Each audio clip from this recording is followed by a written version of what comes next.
Hey guys, brand new podcast, Fully Loaded. That's all you need to know right now. June 16th, South Bend, Indiana. June 17th, Louisville, Kentucky. Dayton, Ohio. Rochester on the 19th. That's Father's Day. Get your father a Father's Day gift and bring him out to Rochester. Greenville, South Carolina, June 23rd. Bristol, Tennessee, the 24th. Lawrenceville, Georgia, and ending in Brandon, Mississippi are comics Dave Attell, Joey Diaz, Fortune Feimster, Shane Gillis, Nikki Glazer, Taylor Tomlinson, Chelsea Lynn, Mark Norman, Big J. Okerson, and Sal Volcano, who's a guest bear coming up, by the way. That's all you need to know. That's all you will hear from me 2 weeks in June. 2 weeks in June, Fully Loaded. I am planning this to be the biggest party of the summer. I have doors opening at 5. I have not announced that, but doors will open at 5. We want you to get there. Come in. We've got a bunch of activities set up, possibly a live podcast, possibly some disc golfs. Get a few cold beers, maybe a snack. Pace yourself. Show starts around 7. We go bam, bam, bam. Intermission, bam, bam, bam. Boom. End of show. It's going to be a fucking blast. I will see you on the road. FullyLoadedFestival.com. Let's start the podcast. This lady needs no introduction. I did not expect this conversation to go where it ended up. I'll be dead honest with you. We were talking about Jackass. Everyone knows the new Jackass is one of my favorite movies I've ever seen. I talked about it ad nauseum on Two Bears. We have a bunch of the guests, bunch of the people from Jackass coming on, and we're starting with Rachel Wolfson. Rachel is a comic. I know her boyfriend, Matt Edgar, so it was very comfortable reach out. We got in touch, and I said, I'd love to have you on the podcast. She is we find out, the second female cast member ever on Jackass. We talk about that. We talk about her experience with Jackass, what it was like being a new cast member, what the movie was like, how it affected her life. We talk about her stand-up, how she got into stand-up, where she's at with her stand-up, where she wants to go with her stand-up. But most importantly, we have a very fascinating conversation, I'd say the last 45 minutes, about a boarding school her parents sent her to when she was a senior in high school because she was acting out. And it is it's one of the most interesting conversations I've had about an experience like that. Very traumatizing. Paris Hilton had a very similar experience. We talk about that. And I've since watched Paris Hilton's documentary. I've started watching it. But it is an amazing conversation. She is an awesome, awesome, awesome person. And absolutely hilarious. Let's just start the podcast. You know her from Jackass, the newest member of the Jackass crew, Rachel Wolfson. Deodorant on my shirt. I cannot tell you how much I love Jackass. Oh my gosh, did you see 4.5 yet? I just watched it today. So good. It's so fucking good. It is so fucking good. I'm obsessed. I don't think you understand how obsessed I am. Well, I listened to the episode you did with Tom Segura where you called Steve-O, right? Yeah. I just got a text from Johnny Knoxville. Oh yeah. Yesterday. Love him. He just texted me and was like, "Hey man, I saw a clip where you're talking about me on a podcast," and he was like, just so you know, I totally remember you. It's so good to see you. Did he really tell you the idea of Jackass? Yeah. Back in the day? All I remember, memories are so fucked up for me. I remember very little. It sounds crazy. I just did an interview and I can never remember people's names. I can never, but the things I remember, I remember him saying he was going to be shot in the chest with an arrow, with a crossbow. Oh yeah. That he was going to be shot by a gun. He was going to be tasered. Those are what I remember him saying. I don't remember, and I remember, and I think this might be clouded in what I saw happen, but I remember him talking about the American flag and just like great, like Americana. I remember that, and then most of what I remember is he showed me CKY videos, and we sat in a bus outside the Lambda Chi house. Me, him, and another guy. I wish I knew who the other guy's name was. So I wonder if it was a guy that One went of the on. guys. I wonder now. Damn. But I don't remember if I knew him as PJ or if I knew him as Johnny Knoxville. I think it's weird when people call him PJ. He signed off to me PJ. Yeah. He was like, "It's good talking to you," or whatever. PJ. I like have a hard time calling him PJ. Yeah. I'm just like, he's Knoxville to me. Yeah. It's such a.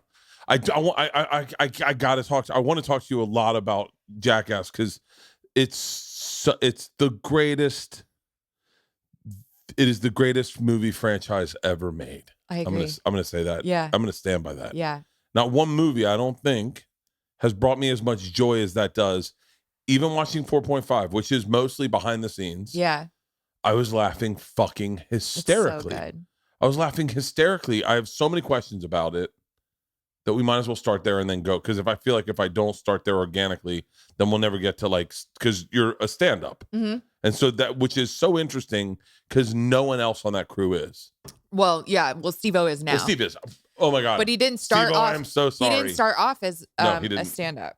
He didn't. He started off as Steve-O was a clown. He went to clown school. Yeah. Yeah. But so what was it like? What was the whole casting like? Because I know they were reaching out to find new people. Mm-hmm. Like, how did they find you? I remember it was a couple years ago, and one day, right, because you started the filming in March, 2019. In 2019, yeah, I started stand up in 2016. I remember a Laugh Factory video of mine. I think it was my OJ joke. They posted that maybe 2018. And I got like 15,000 followers from my one clip that got posted. Really? And Did your mom really put OJ in jail? Yeah. So wait, your mom's a judge? She was a judge. Now she's a private mediator. Really? But she was the judge for the memorabilia case. For real? So Yeah. out of Vegas? Was she out of Vegas? Did you grow up in Vegas? Born and raised. In Las Vegas? Yeah. What the fuck? I know. How does that happen? I'm a desert hillbilly. I don't know. I think my parents just took jobs out there and stayed, and then they thought it was like a nice place to raise a family. Like born and raised in Vegas? Yeah.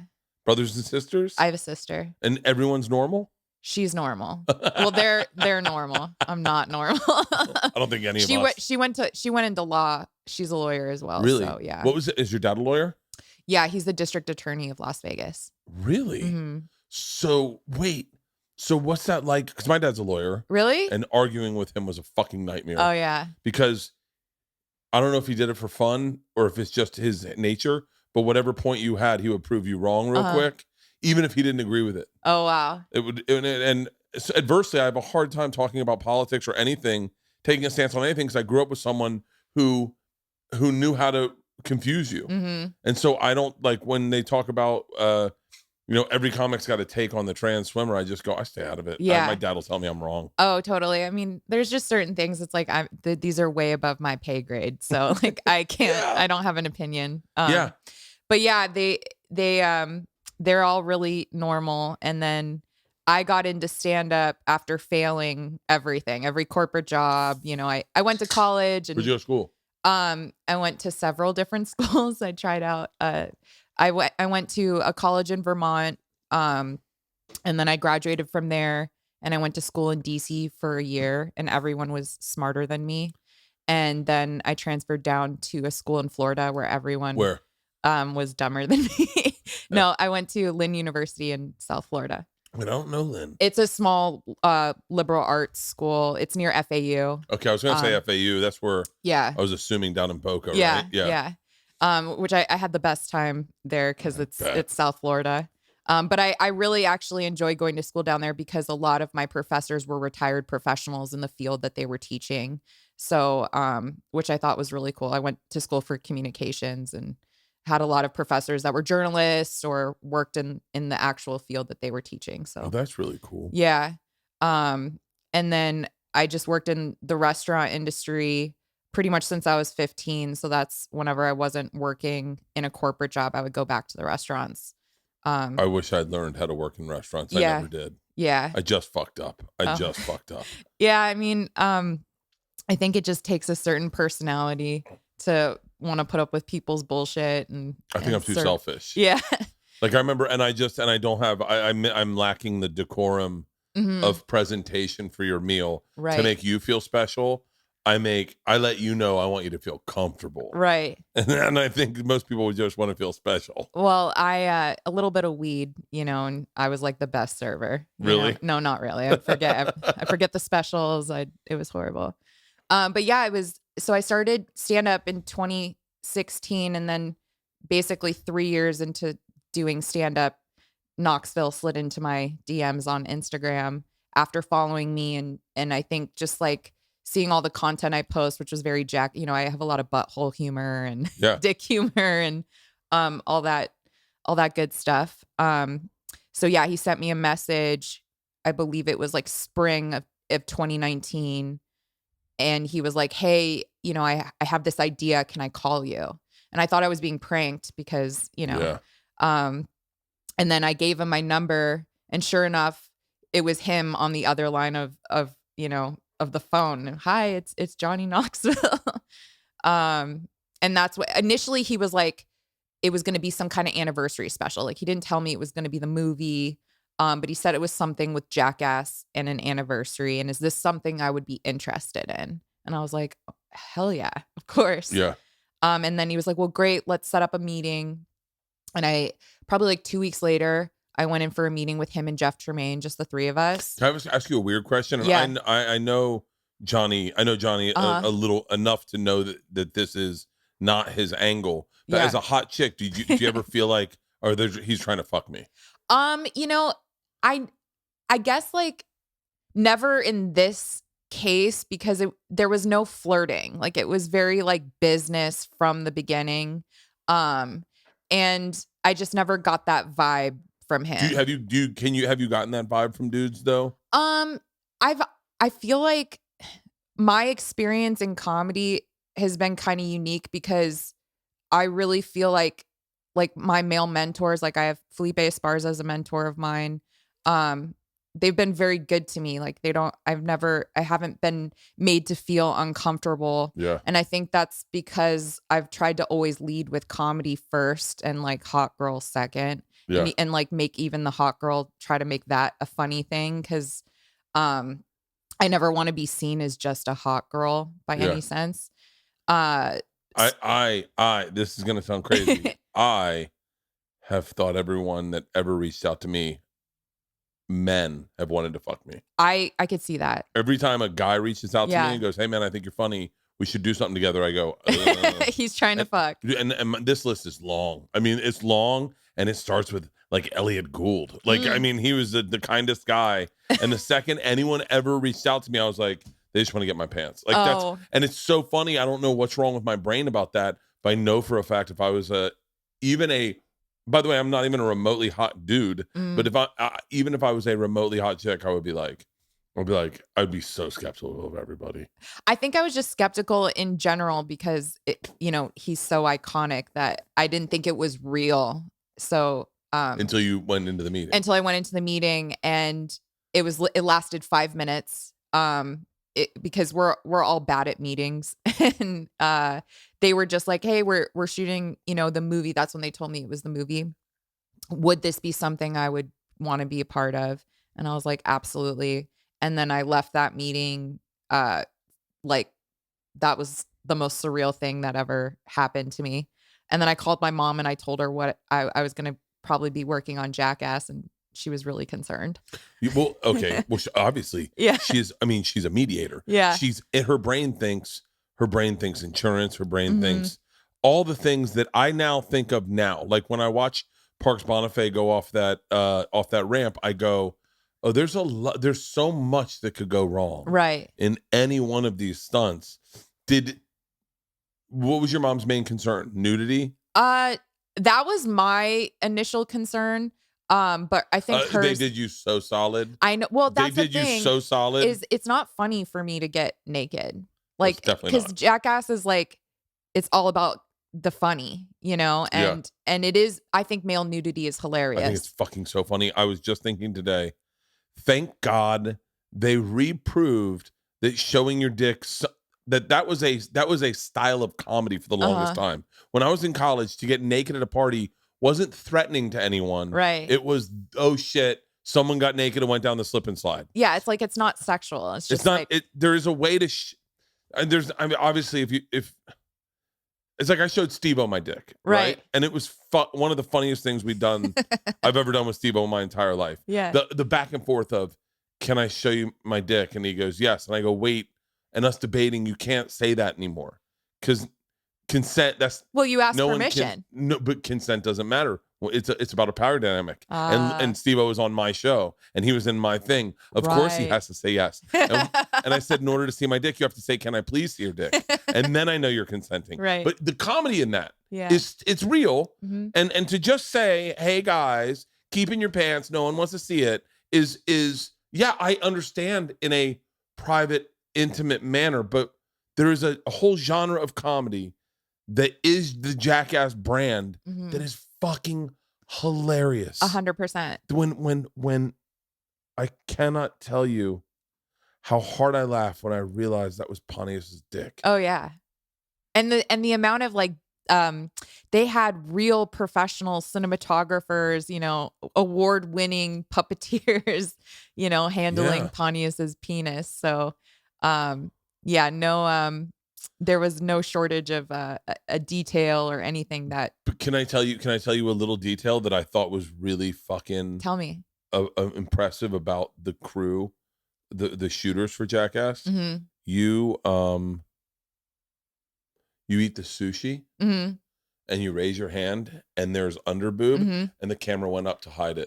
Did you notice that? I noticed when we saw when we went over to watch 4.5 at Tremaine's house that my shirt had come up and they definitely cut away to that. I think it was just a poor wardrobe choice on my part that day. But yeah, they protected you like a little sister. There's we as a society, I think in especially American culture, for women to get naked, it's not going to be funny. Like we are not as evolved.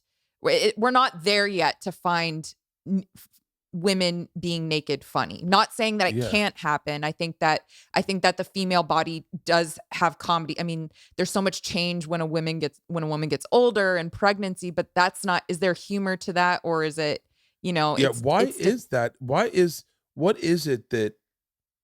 Is it because no one wants to see a dick?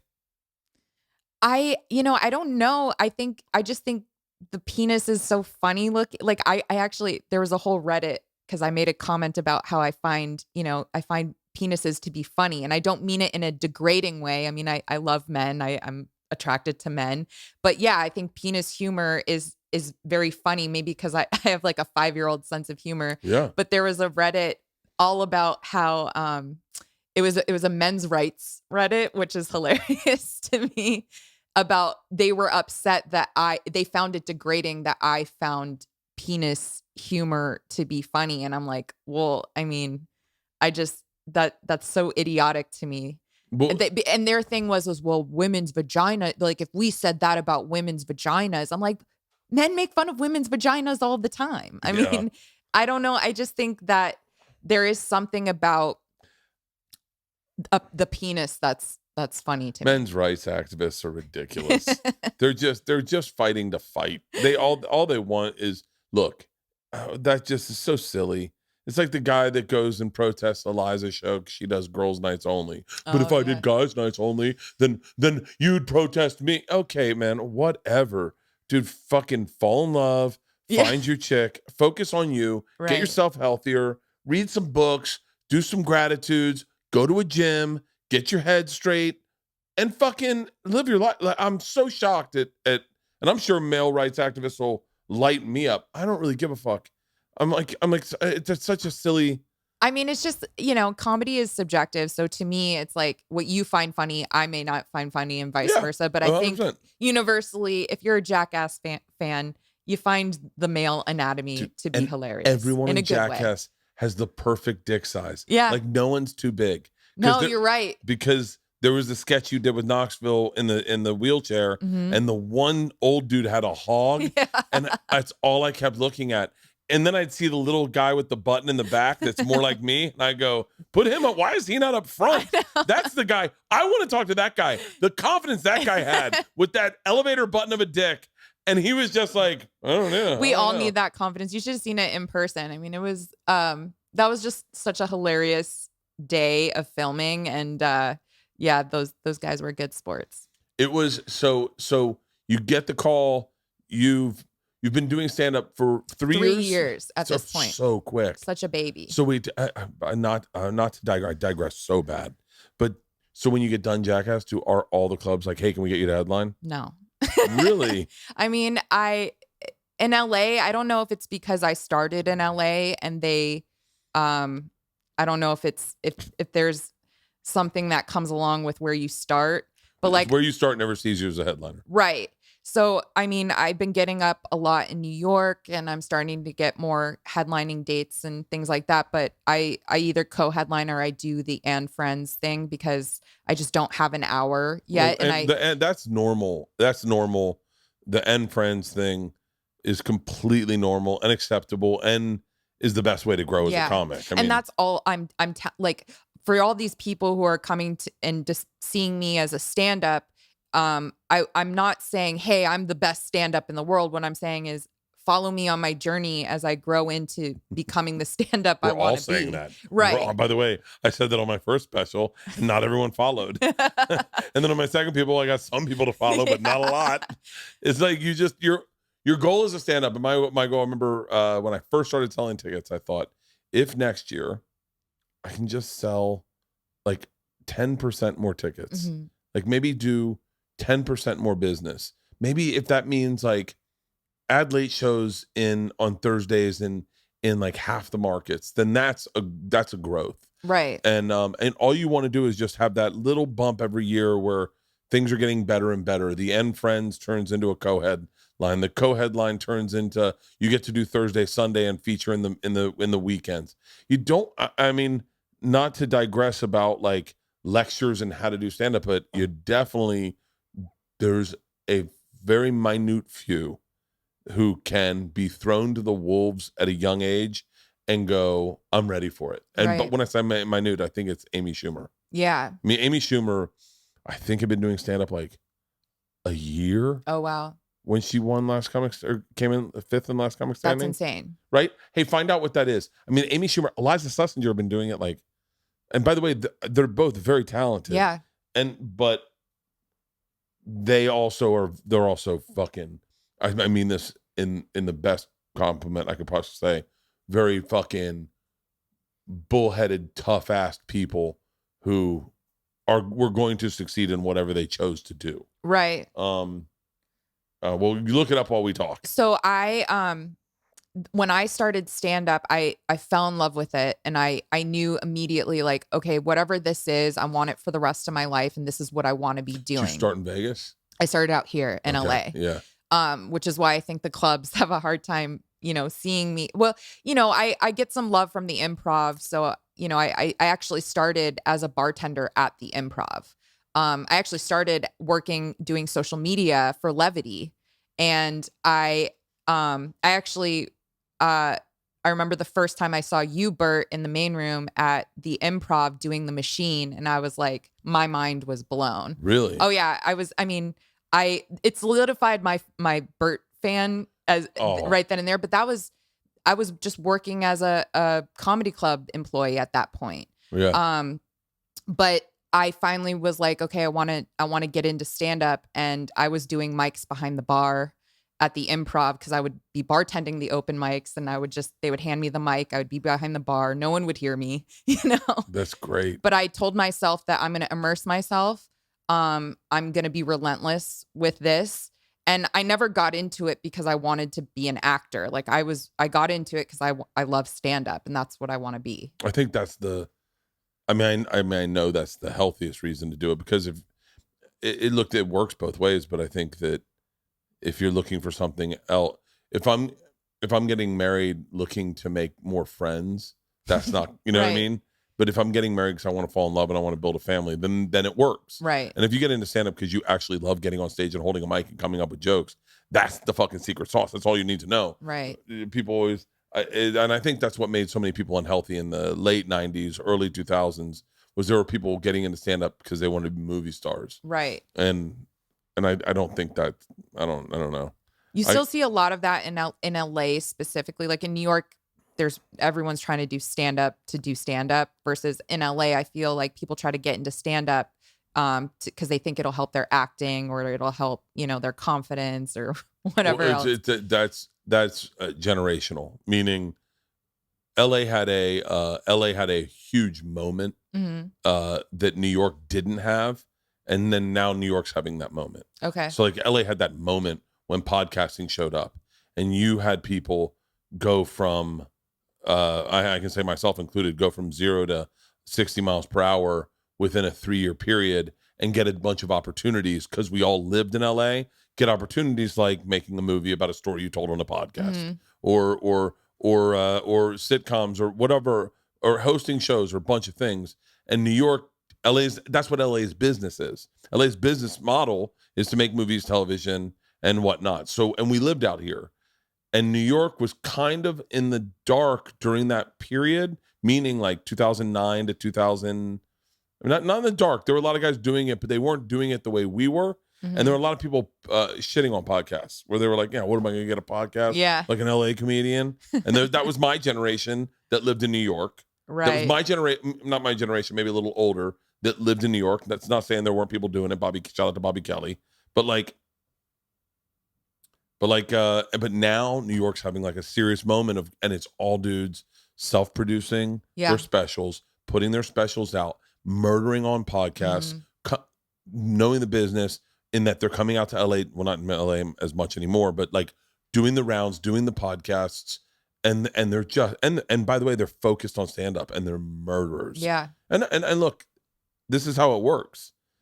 Opie and Anthony had that generation that had a moment. And then that kind of went away. And then the Rogan moment happened in LA. And then he moved to Austin. Mm-hmm. The New York moment's happening. And who's not to say the next moment won't be out in Austin or won't be in Seattle or won't be in LA or won't stay in New York. But it kind of is generational and cyclical. And it's also because of obviously podcasting and the internet, it's more in the artist's hands now to determine your success versus having to go to a club and being discovered, you know, and hanging out for years and hoping that someone sees you. Look at me and you. Right. We each had, I mean, you could argue this. We each had one joke that changed things for us, right? One joke. For you, it's your joke about your mom. Knoxville sees it, calls you. Boom, you're in a movie. And literally, it is the best movie that's been made all year. I cannot stop saying that. It is my favorite movie I've seen. I love it. And we're going to talk more about the movie in a second, but like, But for me, it was the Machine story, and then it goes viral, and then all of a sudden I can sell theaters. And you just got to don't. The old motto was like to walk away from whatever was working and keep creating. But it's okay to acknowledge something that worked and go, oh no, I'm grateful for that, and I'm not going to ignore that.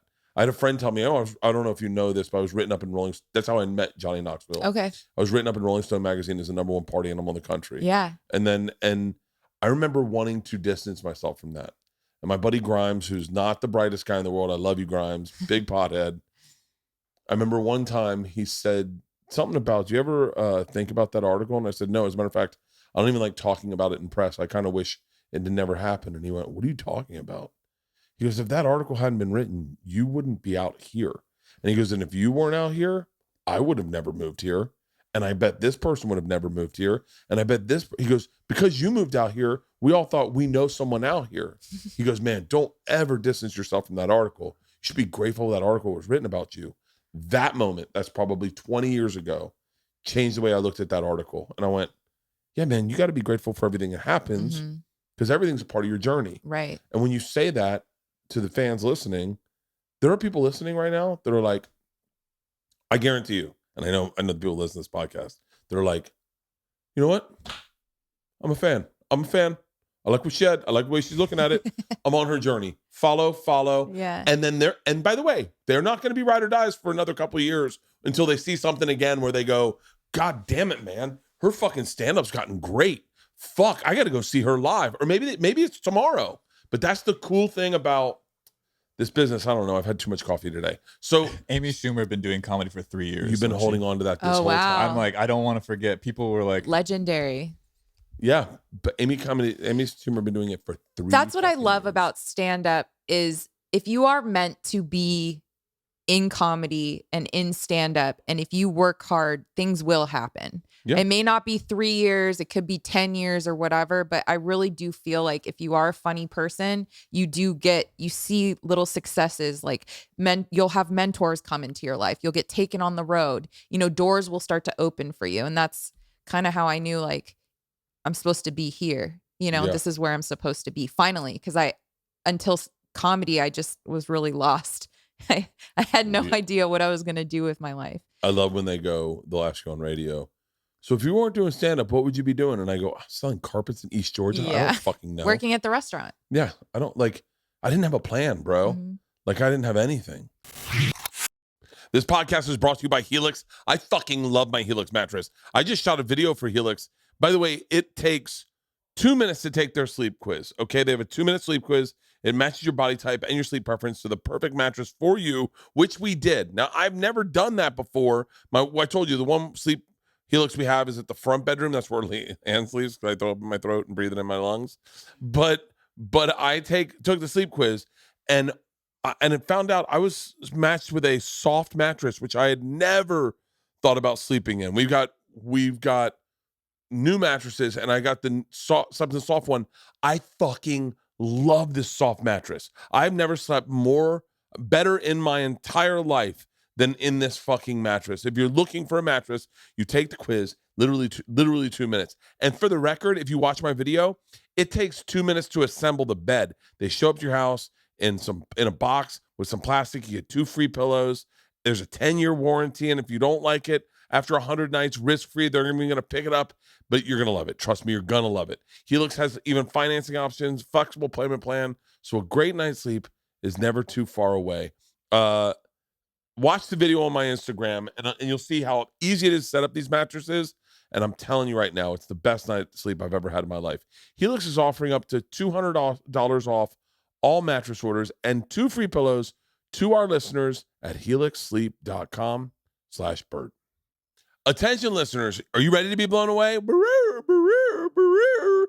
You asked for it, and they listened. Our friends at Manscaped have just relaunched the Ultra Smooth Package. It's back, baby. Your new favorite tool and complement to the Lawnmower 4.0 to keep your boys smooth while looking and feeling their best. This specialized groin shaving kit is here to help you buff, protect, and shave your most sensitive areas.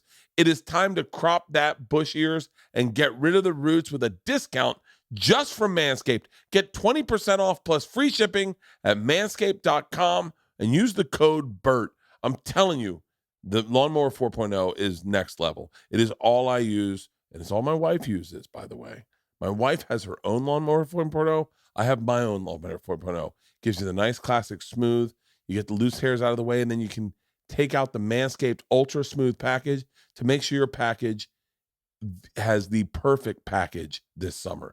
Step 2, use a crop exfoliator infused with ingredients that can smooth, clear, and keep the skin on and around your groin feeling refreshed. The crop exfoliator can help reduce the risk of ingrown hairs to your delicate places. You need that. Crop gel, step 3. See, when you're shaving with our unique clear shaving gel just for the groin with our step 3, crop gel. See what you're shaving with our unique clear shaving gel just for the groin. With the 4 essential oils, it's like a spa treatment every time you shave. Step 4, it's time to shave. Crop shaver. It was designed for shaving the groin area with confidence. 3 precision blades include a extra wide lubricating strip and a pivoting head for the ultimate groin grooming experience. Crop shaver is not your average razor. It's smaller, it's thicker with a micro comb bar that allows for the best shave possible from any angle. Beach balls are meant to be smooth. Now yours can too. I am telling you right now, I was in the sauna and I've been on the road for so long, and I said I haven't shaved my balls in forever, and we just got our Manscaped package. I am telling you right now, I am doing this. I wish I could shoot this and put this on my Instagram. Get 20% off plus free shipping with the code BERT at manscaped.com. That's 20% off plus free shipping with the code BERT at manscaped.com. Smooth out your fellas with the relaunched Ultra Smooth Package from the fellas at Manscaped. Your balls will thank you. I saw in 4.5, they did a test shoot. Mm-hmm. Did you do any of the test shoot, or were you after the test shoot? No, I was a part of the test shoot. Okay, and so then At that point, did you know they were doing the movie, or were they still just trying to figure it out? No, they told us like beforehand when I went in for that meeting with Tremaine in Knoxville that it was the movie. And then and I at that point when they pulled me in for that meeting, I still didn't know what they wanted from me because I'm a girl and notoriously Jackass has not had women except for I think in the television show years ago there was a woman named Stephanie Hodge. She wasn't officially a cast member. She was friends of the cast, which is what they've constantly incorporated different kind of friends in the group and whatnot. But she got severely hurt and they said one, she got super hurt and they couldn't use the footage, which is awful. What happened to her? She did some kind of stunt, I think, with Dave England. I think it was either a bobsled. You could look it up. I think you can look up what the exact stunt was, but she ended up, I think, breaking her collarbone, or she got severely injured that she went to the hospital, I believe, and they couldn't use the footage. Yeah. So they vowed not to bring girls in because seeing women get hurt is not funny. The lost female. Her name is Stephanie Hodge. But yeah, I think it was Knoxville. I love that you're just cruising through it. You're reading it, right, Alston? Okay, good. Yeah. Because I'm like, I can't catch up with that. Yeah, it was it was like some kind of I got it. The mattress shot down the hill, hit a snowbank, and launched Hodge into the air. She landed very hard, snapping part of her spine and pelvis. Right. Whew. So yeah, I think she had to get airlifted and oh my God. And ever since then, they vowed to not have girls. So when they pulled me in for the meeting, I'm thinking, oh, I would love to be a part of, if you have any writing sessions, I'd love to join in on that. And they were like, okay.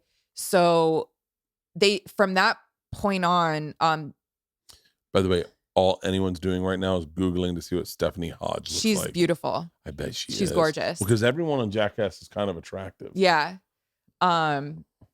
She's dope. Oh my God, she's fucking gorgeous. Yeah. Oh she's my God. And that's the thing. It's like when she got hurt, it's not funny to see. I think there's a line with women, like, and that's we're evolving too. Like we can see women get hurt because women can handle pain, but like, where is that line where it becomes not funny anymore? Like you guys can break bones and we're like, ha ha ha, Oh, we did a, I used to do a show called Birth Conqueror, which was like, I do extreme adventures or what, I don't even know what the fuck it was. Ride roller coasters, really, is what it was. But every now and then for the third act, we would do an extreme event. It was the third act, but it was act 3 and 4. And so we did a shovel race one time. You know what that is? No. So you sit on a snow shovel at the top of a mountain on like a green, or like a blue, like a really tame slope. Yeah. But you put the handle between your legs and then you lift your feet up and you just fly down on a shovel, and you get you can type in Bert shovel racing, but you get going like 80 miles an hour. I mean, you fucking fly. I don't know if you're gonna. That's wild. So it's very Jackass. So there was this young lady who was who did it for ESPN. Her and her sister had a blog called the Traveling Converse, maybe. Mm-hmm. There's two Traveling Chucks. The Traveling Chucks. See if you can find them. The Traveling Chucks. They had Chuck Taylors, and they just traveled in a van. And they did this. They did video content and wrote series of articles for ESPN. And one of the sisters is at the shovel race, and I said, "Are you doing the shovel race?" And she's like, "Yeah." And I was like, "Oh, cool." And she goes, I said, "What's your game plan?" And she goes, "Oh, just fucking pin it." And I went, "What?" And she was like, "Do you find them?" Sisters of the Traveling Chuck. It's from 2016. Mm-hmm. Can you find out what those girls' names? I'd love to hit them up. I haven't talked to them forever. So she goes, "I'm just gonna pin it." And so I was like, "Oh, hey, just so you know," and this has always been my thing with television because I've done a lot of really dangerous stuff. I was like, 50% looks like 100%. Mm-hmm. Like you don't have to go like it. Slower is better because you're gonna do it twice. You're gonna do it 3 times for coverage. Get your shots. Get your wides. Get your tights. Get all your shots. Do it again and let them do it again, and then find out what you don't have and then cover it. And she went down and fucking pinned it feet up, and she caught an edge, and they pulled her off on a backboard, and it was not funny at all. And I ended up busting at the end, and I hurt myself, but not bad. But everyone was laughing hysterically. It's hilarious. For a guy to get hurt, there is something inherently funny. However, saying that, you getting stuck in the face by a scorpion was fucking awesome. Yeah. It was awesome because in a weird way, it screamed of equality. Yeah. If that makes sense. Yeah. And you licking the fucking taser. Mm-hmm. I mean, for some reason, we watched it in a hotel room, and I was like, I kept saying, like, where do they put her in? Where's the acceptable? Because there's things that simply you can't do, and then there's things that, like, because we've known, I can't remember who I liked the most. If it was Danger Aaron, is he the one that the bear attack? Yes. Because we know him so well. Yeah.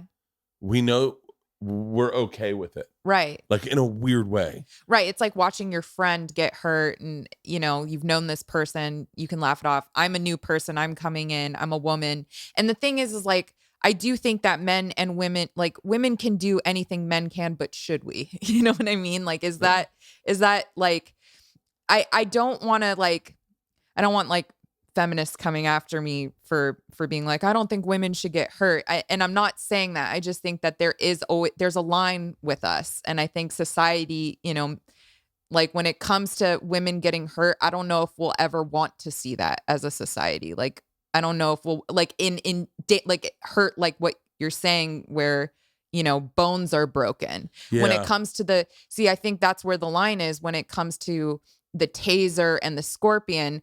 The thing that worked was seeing that I was okay. Yeah. People, I've read through some of the comments and the reactions. Some people love that I didn't react like a little bitch, I guess. And then others were disappointed that the reaction wasn't in so much pain. And it's like, well, that wouldn't have been authentic to me if I made this grandiose reaction. Like, how I reacted was how I was feeling in that moment. And there's also a weird thing of, you're talking about a group of guys who've had 22 years to learn how to react on camera to pain. Right. Like, Steve-O's such a fucking pro. Yeah. That when that hawk ripped his eyebrows off, his eyes opened it in the most comedic way possible. Right.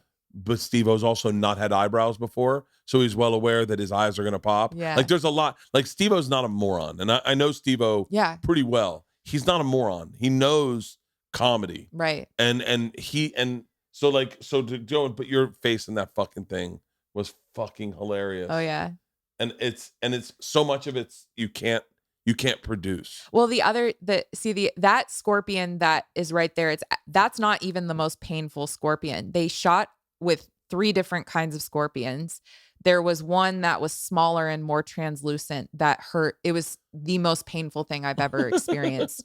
So yeah, if you see a scorpion, the smaller ones are the ones to look out for. The taser, people notice that there's 2 different tasers in the shot because Jeff Tremaine is famously known for wanting to shoot it again, you know? So we shot with 1 taser, and the current wasn't that powerful on, like, when we got the shot, and he was like, let's shoot with another taser. He didn't tell me it was more powerful. He actually lied and said it wasn't, and it was. So yeah. It's so did you have any, and this is all I could think, because I it's funny watching this. You see Eric Andre do it, and Eric Andre's produced these types of shows, these prank shows, and that's, did they have a thing not to prank you? They did prank me, actually. There's a sketch, or there's a bit where there's glitter, and I got glitter and paint bombed. And I should have known that day, because when I got to set, everyone was being super nice. Like, Knoxville immediately came and got me. He was asking me about my day, and I was like, why is he being so nice to me? Not that he's not, but yeah, they got me. I mean, again, you have to be, not to say that, it's not fair, but you have to be, if you have to be aware, I don't know if me getting pranked in a mean way is funny. Like, it's all about funny, right? You getting punched in the face, getting coffee is probably, and they break your nose, isn't the funniest Right. thing in the world. Right. So there's certain things I guess they can't, like you going to the bathroom and then them blowing up the stall and then you come out and your pants around your ankles. Right. And you're like, there's something in my vagina. Exactly. Like, isn't the funniest I mean, that would bit. be hilarious, but like there's so much that could go wrong there, you know? But when they called me in for the meeting, that was what was like, what do they want me for? And so I actually did end up getting to sit in writing sessions because when we shut down because of COVID, we continued writing ideas. So I met with them a few times, and Zach Sheemy was my bit. That was what I pitched. Oh, for real? It was initially naked sushi is what I pitched them was we eat sushi off of Preston and Zach's naked body. I couldn't watch it. There's certain things I can't watch. They're saying it's the grossest piece of cinema ever. I couldn't watch it. So I'm happy to be a part of it. I started gagging on my treadmill. I started gagging, going, yeah. And I just, I was just stoked they, like, one of my ideas made it, you know? It's interesting to see how the production of that goes because the ideas are so comedic. I'm curious, like, how something where, like, the eel thing goes from, hey, we got an electric eel to we should get someone dressed up as Benjamin Franklin. Hey, put a key in his asshole. Yeah. And then how do they pick who does stuff? I think there's some bits written for people, and then there's some they'll present the bit and ask for volunteers. There's certain bits that ahead of time I was willing to volunteer for, but Jeff or Knoxville would be like, don't volunteer for this bit. Like what? I think there was it was one of the ones where they get hurt. I mean, it was anything. They really didn't want me participating in things where I could get severely hurt. Like just if it based was on yeah, so ahead of time I would know mostly like what my role was in the bit. Yeah, there were certain shoot days I just wasn't a part. I mean, they cycle us through on shoot days. Only certain people are allowed to be on set. I think probably because of COVID and also because that kind of sucks a little bit. Yeah. That was the big bummer of seeing the COVID really fucked up production. Well, they also they had a lot of man on the street ideas for me. There was a lot of stuff that I was going to be in or could have been a part of, but got axed because of COVID. Pranking the public got so much more difficult. You know, which is why you see the Irving bits that you see. And I always wonder what Jackass Forever would have been like if COVID didn't happen. But I mean, considering it's still so amazing despite everything that was working against, you know, everyone. It is. I mean, I could not wrap my head around just how special that is, because it does deliver a real thoughtless sense of humor. Meaning, like, you don't like. You know, I watched Ricky Gervais's special last night, and I loved it. I know you're not supposed to, but I loved it. I haven't seen it yet. It's really fucking good. But like my wife wasn't listening. Yeah. And so she was in and out, and I was like, oh, I laughed hard at a bit, and she goes, what? And I was like, are you not watching this? She goes, I'm doing something. Right. But when I put on Jackass 4.5, you're forced to watch, but it also doesn't require you. It does what comedy should do, which is takes you out of what you're doing, puts you into the moment, and allows you to be involved in the immediacy of comedy. And it's what live comedy does too. Yeah. When you're done watching Jackass, it feels like you're leaving Disneyland in a sense. Oh, I'm like sad it's over, you know? I was when you hear that, I'm just like, oh man. There's also this bit at the end when the credits are rolling. It's called Face Your Fears. And it's where you get on your knees and you fall face forward onto the floor. It was like Ryan Dunn did this bit years ago. It was me and Manaka, and right before I did it, Knoxville was like, I don't think you should do it because I could get hurt. You know, I'm falling if I don't do it correctly, I'm gonna hit my chin onto the floor. And I didn't do it correctly. Like I turned my head, so I end up hitting my chin. And even if you look in the credits, they don't like it. It almost avoids capturing like the moment of impact. Cause again, it's like you know, is that really funny seeing me do that? And I'm glad they still included it. But yeah, I mean, I was very much eager to participate. Like I don't have a stunt background, but I'm very impulsive. That's all you need. Yeah.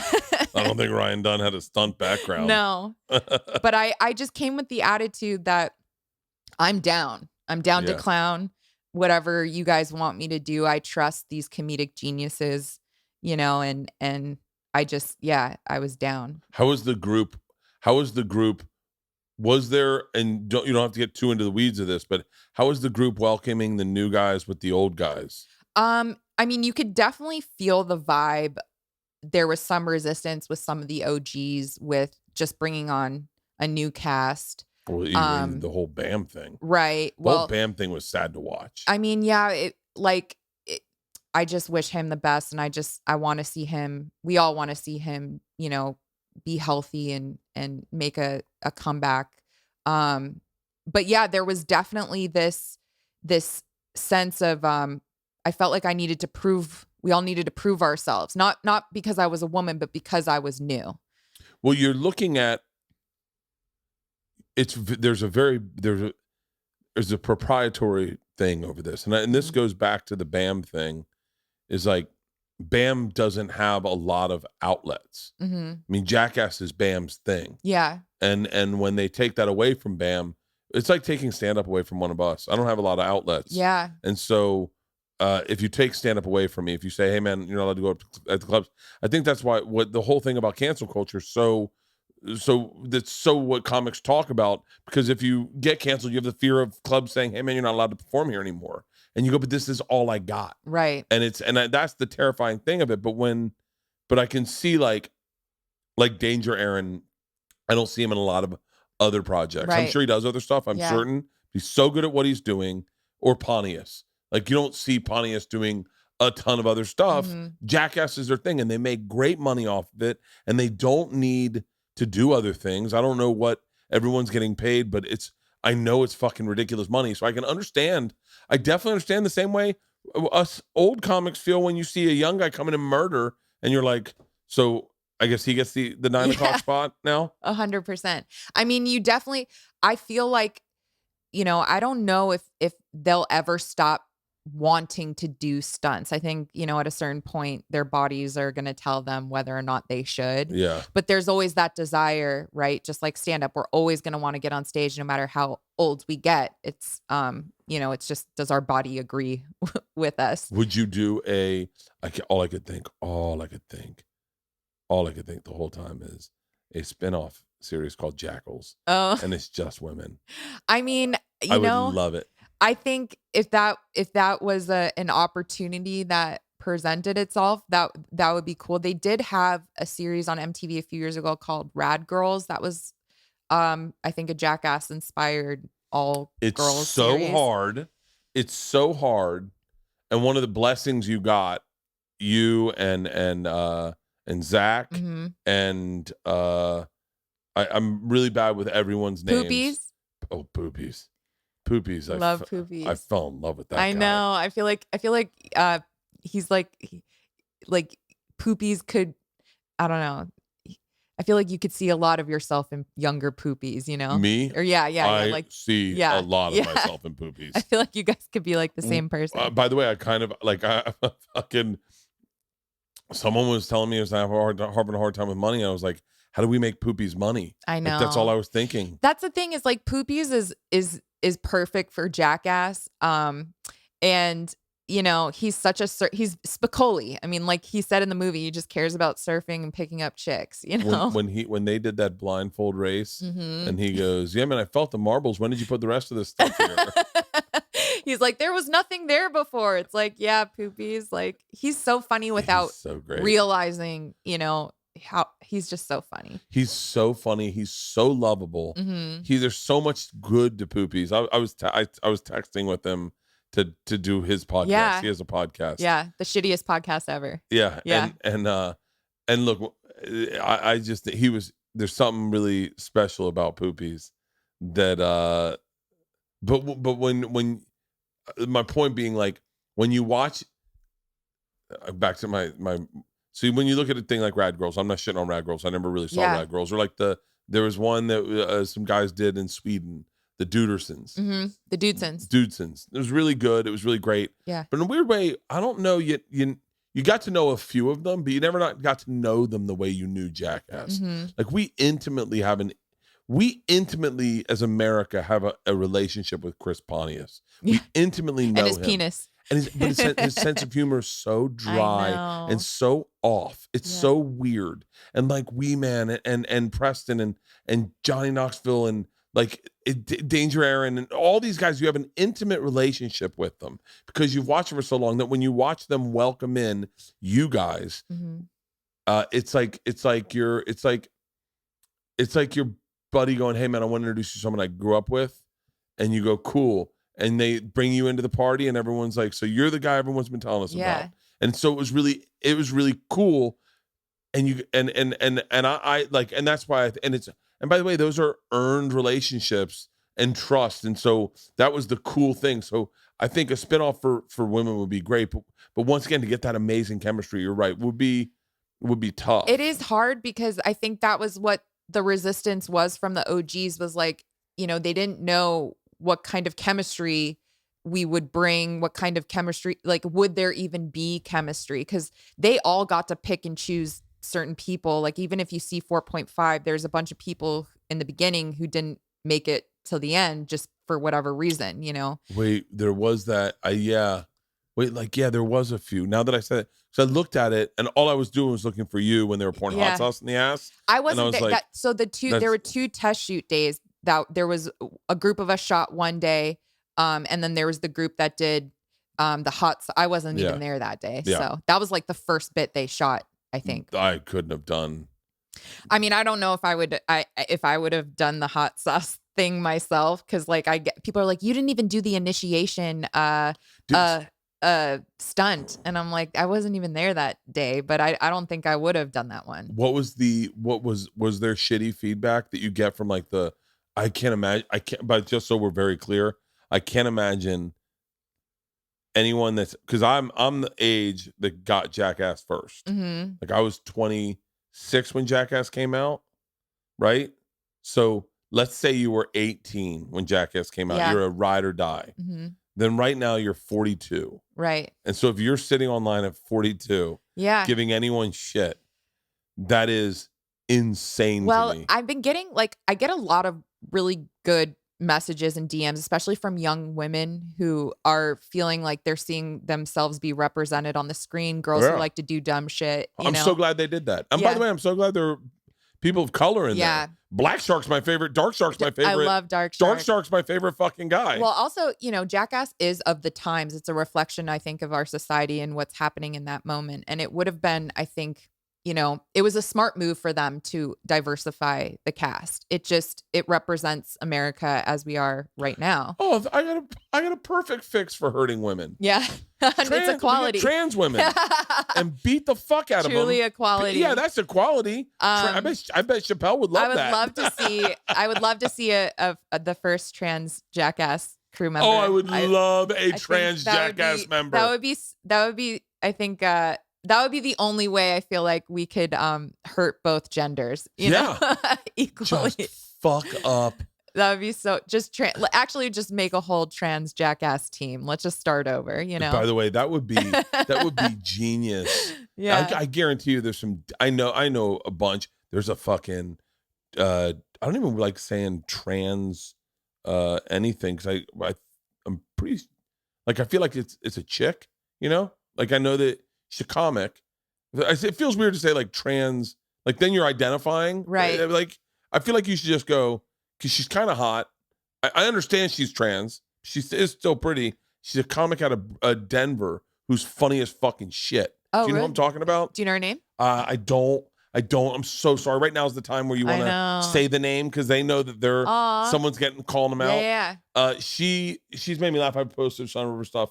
It does feel weird to say. She is just a chick, Well, that's the thing about the fans, right? So like, we have fans, Jackass fans who are older, and I think it is weird for them to see a girl come in and, be a part of the crew. And there's some people who have this narrative that I didn't do enough because I didn't get hurt enough. But it's like I let a scorpion bite me in the face, and I licked a taser, and I fell face for, I think I did enough. I'm also not a stunt person. Like, that's not my background. And again, I think, there's a line there where if I get too hurt, game's over. That the shot is ruined. The footage is unusable. So it's interesting to see the different pockets of Jackass fans, the ones that love me, the ones that hate that they diversified the cast. And it's like, your racism is showing, so, I take the good with the bad.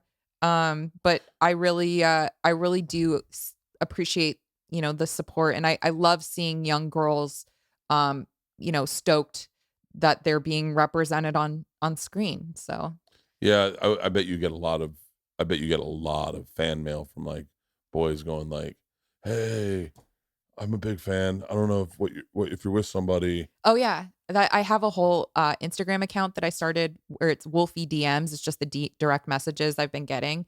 Today I got a direct message from a guy who my mom sentenced to prison in drug court. He said my mom was a very nice judge though. But that he was a huge fan of Jackass. And I sent it to her, and I'm like, oh yeah. Jesus. Oh, go to the first one about my booty hole. Go, if you scroll down.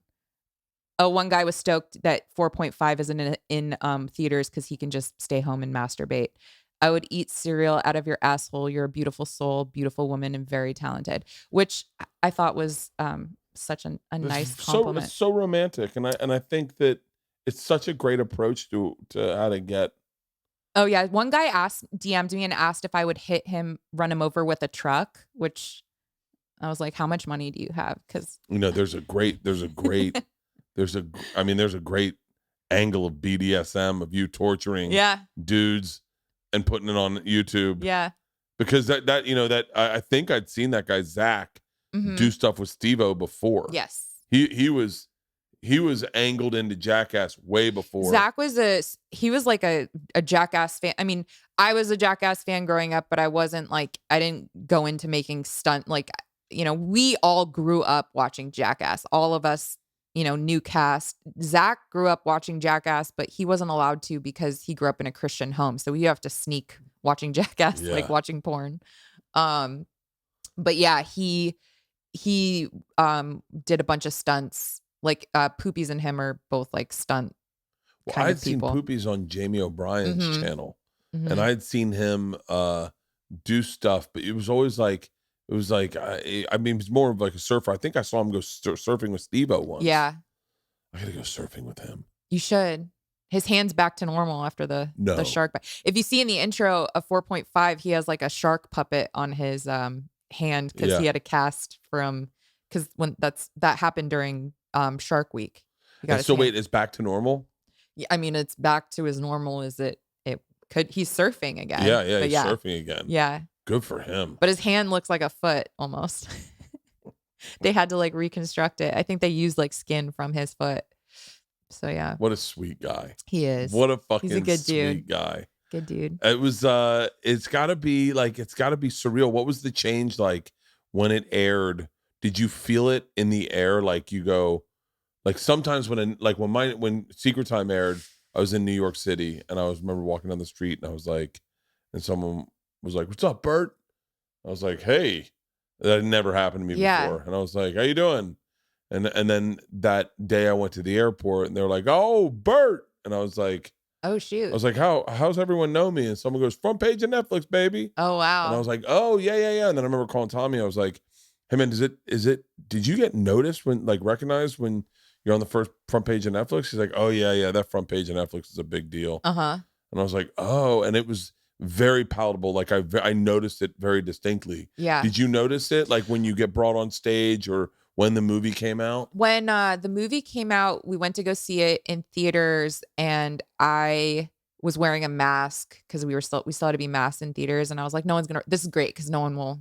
Because I have social anxiety too. Do you really? Yeah, I mean, I have anxiety even performing. Like I have stage fright. I conquer my like anxiety every time I get on stage. Really? Yeah, it's yeah, I force the myself. part I love the most. I force myself to do things that scare me. I just think that makes you a more well-rounded person. Yeah. And I do it. I keep doing things, like I keep getting on stage in hopes that it will be a little less scary one day, you know? So when I started, I was no one's I don't think anyone's 100% comfortable on stage when they start. Yeah. There's so much. It takes a while before I don't even know if you ever get there where your brain doesn't think at all. I mean, it does. Like even still, like I had a rough set, oddly enough, on the road recently. Yeah. Where I was like, was it me or them? Right. And I at times I felt things dragging, and I was like, God damn it, man, you're never impervious to this.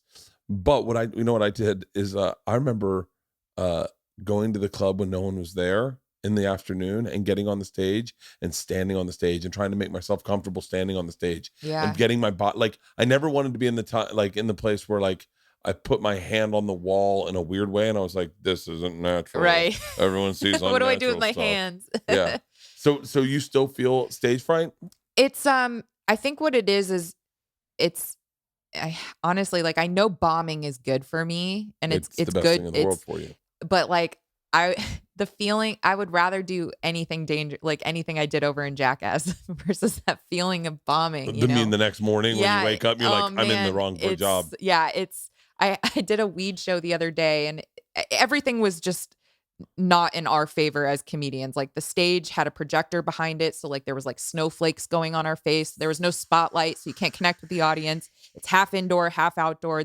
I'm being heckled by a dog. There's people honking, it wasn't the right setup. And I had, I just had a rough set and I literally started crying afterwards. And I'm like, man, I would literally let a scorpion bite me all over the face than to not feel this feeling right now. But I know it's good for me. So I just embrace it, but and just learn from my mistakes.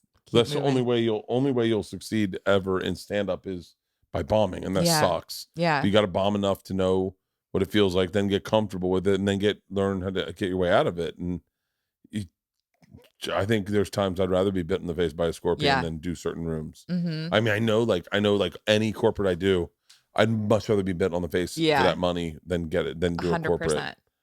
But I still love it so much, So. Well, it's I mean, I don't know. It's the thing that it's like right now I've been bored of my act for forever, I feel like, and I know I need to get on stage.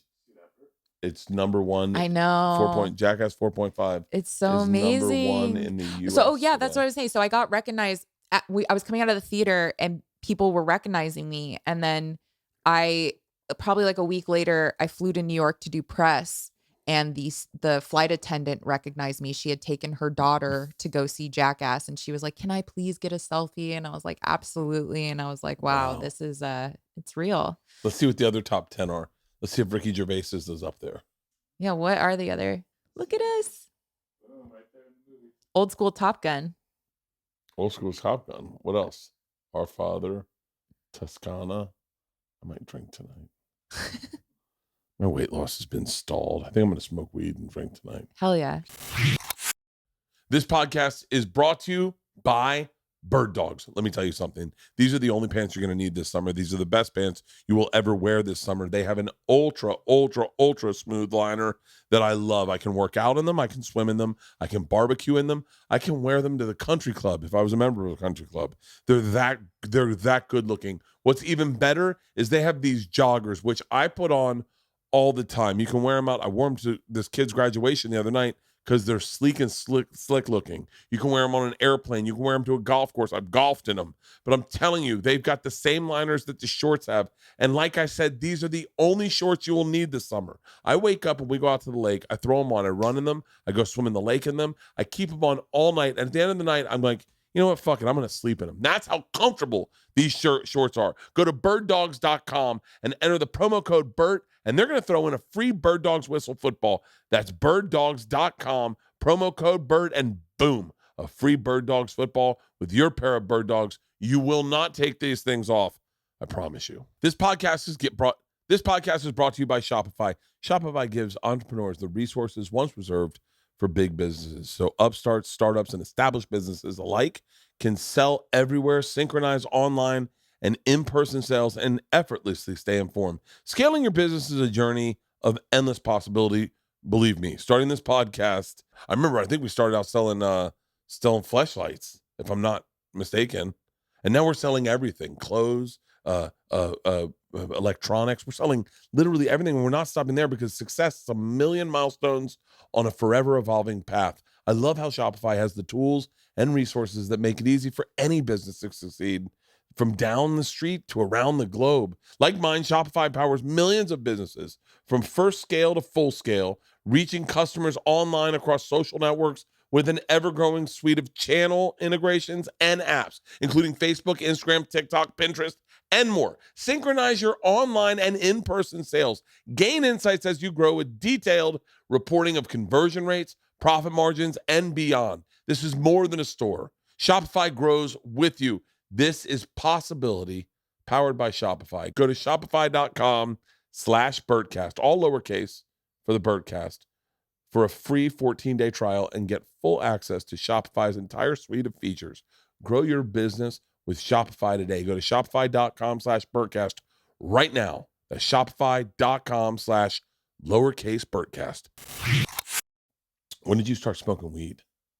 When I was 19 years old, and I was in college, and a boyfriend at the time, he was a big stoner.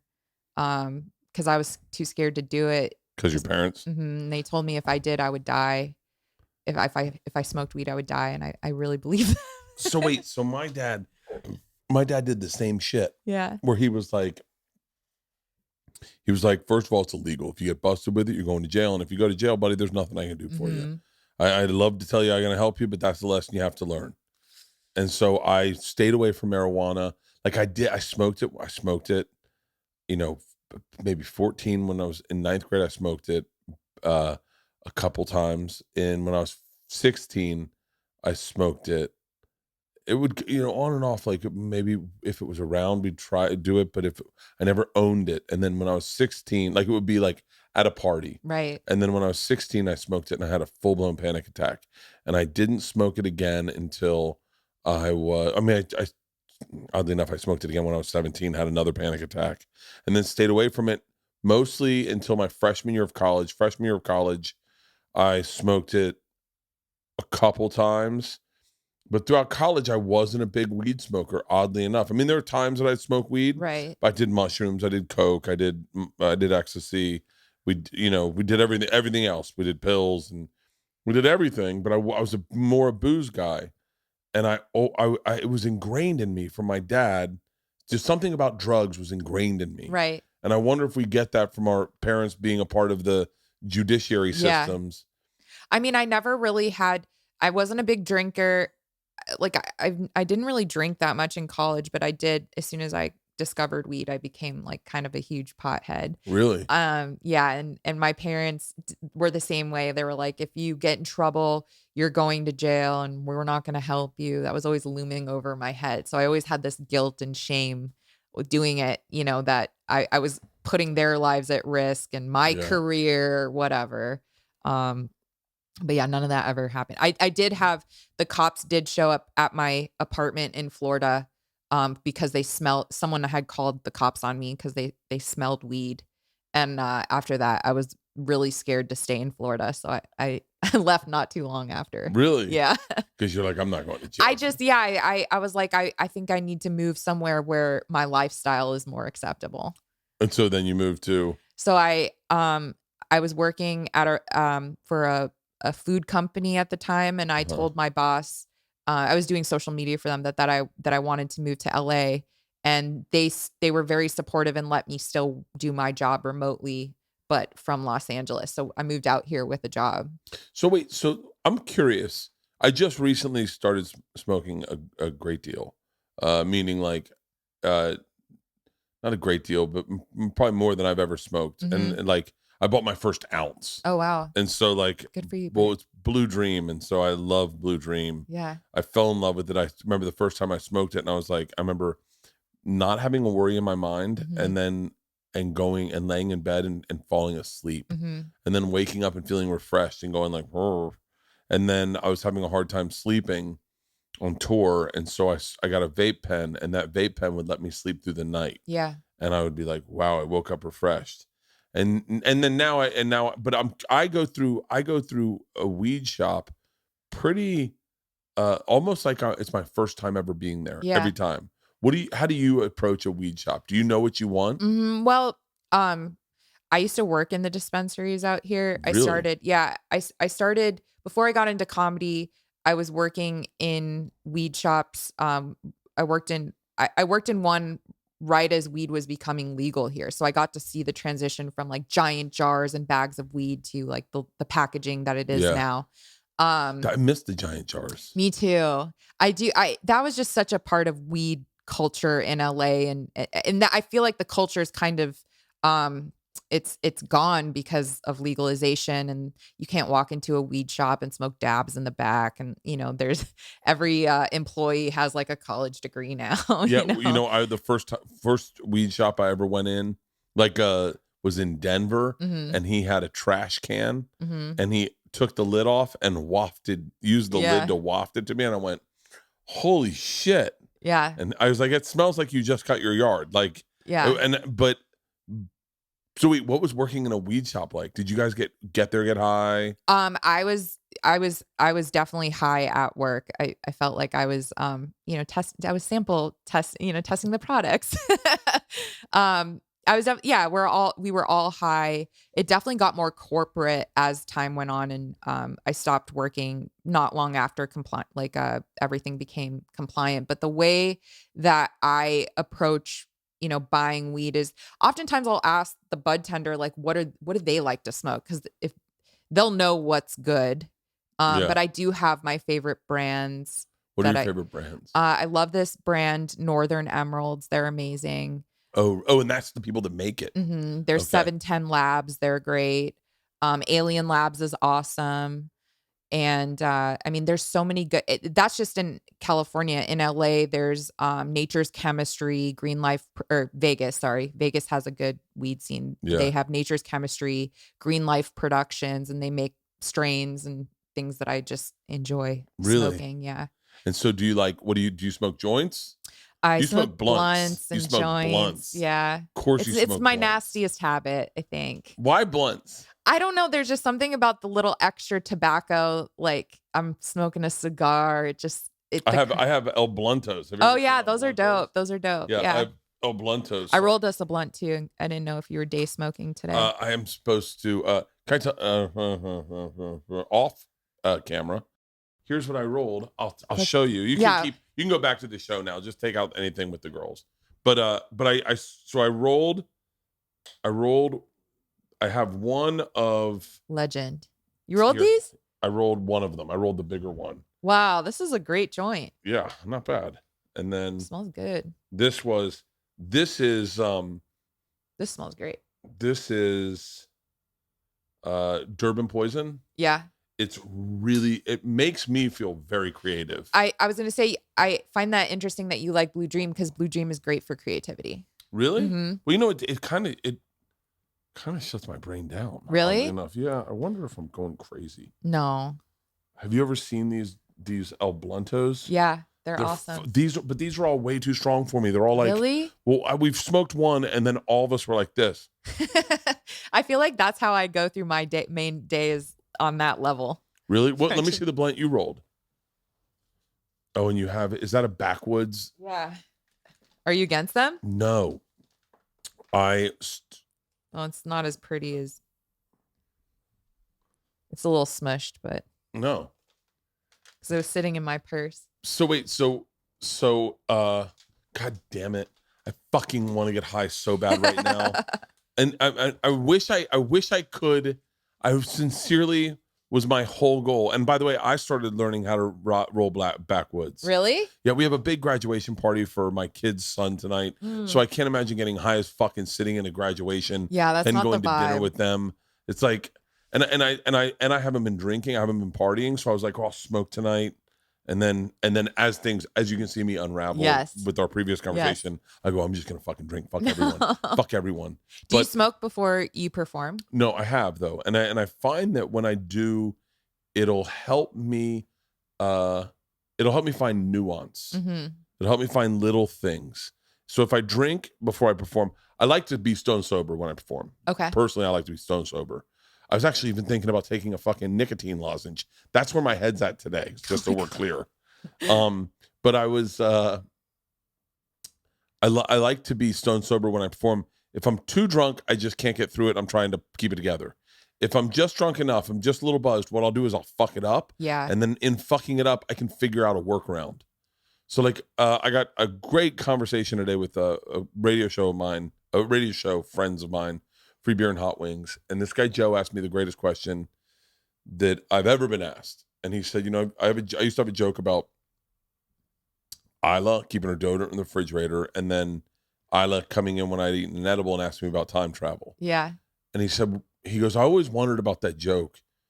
Did they both happen at the exact same time, or were they two mashups? And I said, that's a great question. I got drunk in Calgary on the first show. Someone sent shots to the stage. I took them. I get off and I'm like, well, fuck it. We're already there. I might as well have a drink before the second show. And so I go up pretty buzzed for the second show, and I start telling the Isla deodorant story first. And I stop in the middle of it. And I just thinking I'm done with it. And I start telling the time travel one, and I'm like, well, fuck, oh, no. I forgot to finish the first one. And I was like, oh, wait, I got an idea. What if in the middle, this is on set, I go, what if I finish the first story on the second part, at the end of the second part, and it's more of a tag for the first story. Right. And I go, and I did it, and it worked.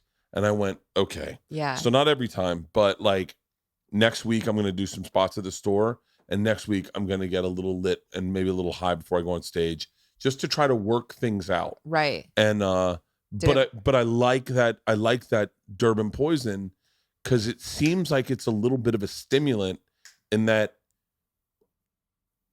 I remember we were driving through San Francisco and we had all smoked a little Durban Poison, and I just was thinking differently. Yeah. I was thinking of like, I forget what it was exactly, but I was thinking differently. I was seeing things in a new light. Mm-hmm. And I kind of like that. Yeah. What do you smoke before you go on? I do, and Matt doesn't. Matt won't smoke at all. But he smokes. He smokes just as much as I do. I smoked with him. Yeah, but he won't. He goes up sober like you do, and encourages me to do that more, which I agree with him. I think the thing is like, I feel like the weed takes a little bit of that anxious edge off, and he's like, that's not good. You can't use that as a crutch. And I'm like, you're right. I'm still learning and figuring out what my process is. We could talk to Chappelle. I'm sure Chappelle will be like, right. Yeah, it's okay. Yeah. I saw Donnell smoking a blunt before he went on stage. I mean, Felipe chiefs like a fucking chimney before he gets on and murders. So it's like, but these are, legends. So it's like, but he always did that, I think. Yeah. And Joey Diaz always did that. I think it's fine. It's whatever your process is. And by the way, things have changed so much that if you like Mitch Hedberg used to murder a bottle of vodka, take a big sip before he went out on stage. Wow. And by the way, and I'm not a Mitch Hedberg biographer. I'm just telling you the story I heard. Yeah. Is that he liked to have the rush of the feeling hit him when he stepped on stage. Interesting. So he'd go, ladies and gentlemen, Mitch Hedberg, to do like Letterman or something. Wow. And I think that's to whatever your process is. For me, what happened was the very first time I went on stage, you know him, and I do this every motherfucking time. Who does the Schmoes podcast? Type it in. Christian Harloff. You know Christian Harloff? I don't think I do. He used to work at the store. He's got a really big podcast now called Christian with a K, Christian Harloff. He's fucking awesome. And he was there for my very first podcast. And what's his show at right now? He's got a channel on YouTube, the Christian Harloff channel. It's the Schmoes podcast. Okay. He was a Comedy Store guy Yeah. for a long time. Matt knows him, I'm sure. And so he happened to be at my very first show that I did in Tallahassee. Okay. Random as fuck. He was a Sigma Nu at Tallahassee, and he was moving to LA or New York to start stand-up. And it was my very first time doing stand-up. And Christian Harloff gave me the best advice of my goddamn life. I ordered a Miller Lite, and I went to drink it because I was nervous. Yeah. I was first time doing stand-up. Yeah. Only we will ever know Yeah. exactly how nervous that is. Yeah. And he said, can I give you a bit of advice? And I said, sure. And he goes, if I were you, I wouldn't do that. And I said, what? And he goes, if you do it and you crush, then you're always going to need it. Right. And then if you don't do it and you don't crush, you're going to think it's because you didn't have it. Right. So he said, just do it sober. If you're going to have this be your job, do it sober. By the way, very impressionable point in my life because I was known as the party animal. Right. So like I put it down and I thought to myself, I'll bring it on stage with me. Okay. Like I'll have it on stage. And so I walked on stage with it and I never even touched it. I did the whole set. And then I was like, oh, I don't need alcohol to do stand up. Good. And so thankfully for me, I never had alcohol to do stand up. But having said that, it's like, I know a lot of guys who have a drink and fucking murder. Rogan. Yeah. Rogan smokes, listens to music, has a few pops of alcohol, and murders. And then when we're talking teetotalers, Joe Rogan's not a guy that needs alcohol to do a fucking thing in his life. Right.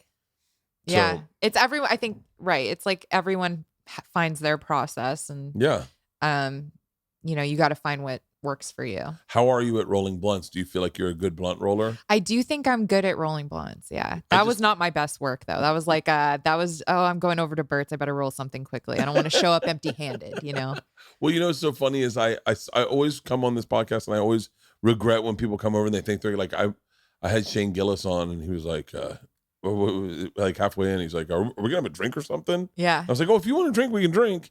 But I was like, I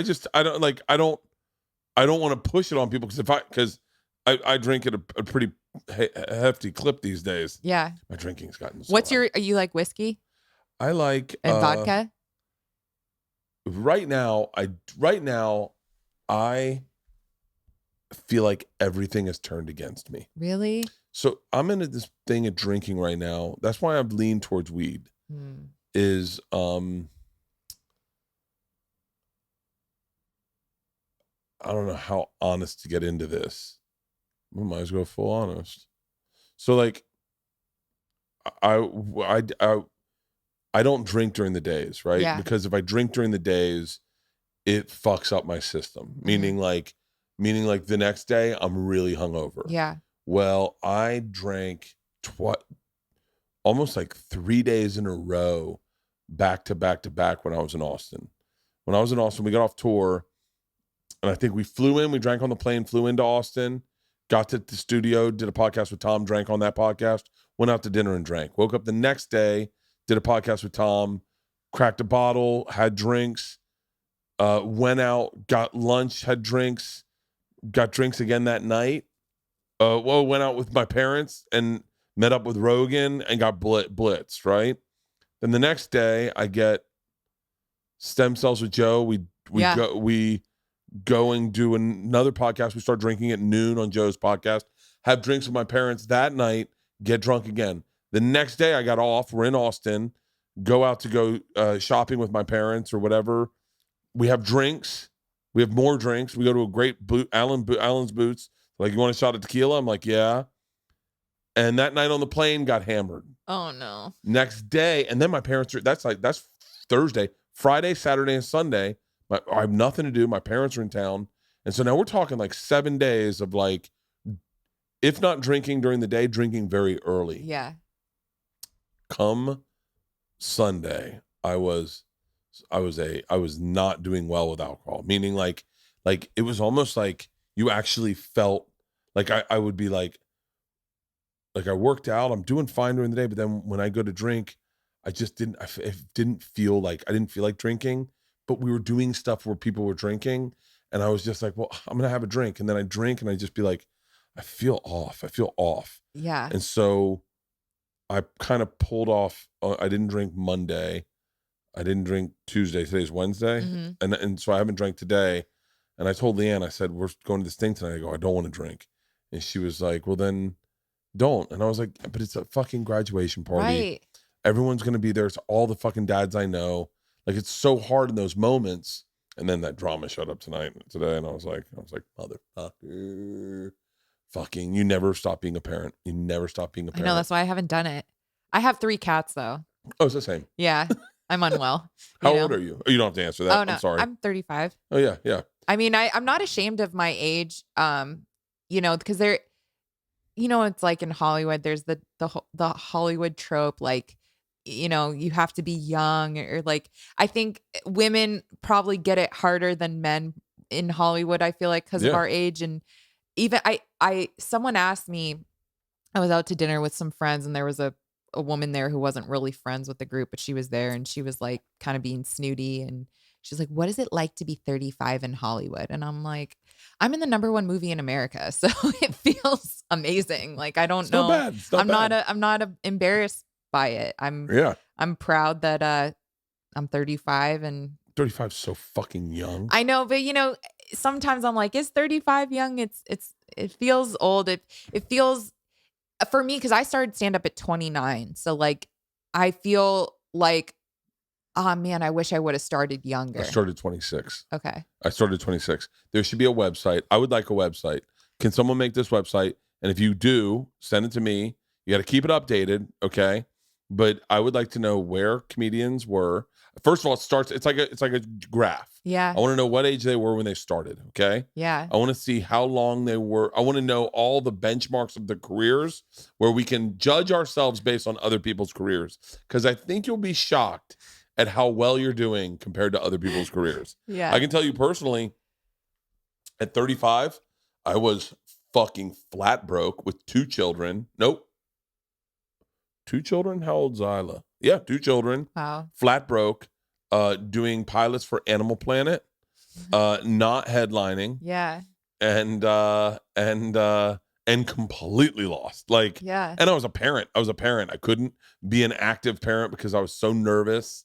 And I think you'd be shocked at how far you are ahead of where everyone else is. How old was Amy Schumer? She was probably like 23 when she was on Last Comic Standing. That's so wild to me. I don't even think I would have had the maturity to be able to get on stage at 23 and for me personally. I think for some people, so she's 40 now. She probably, she had to be 26, I'm guessing.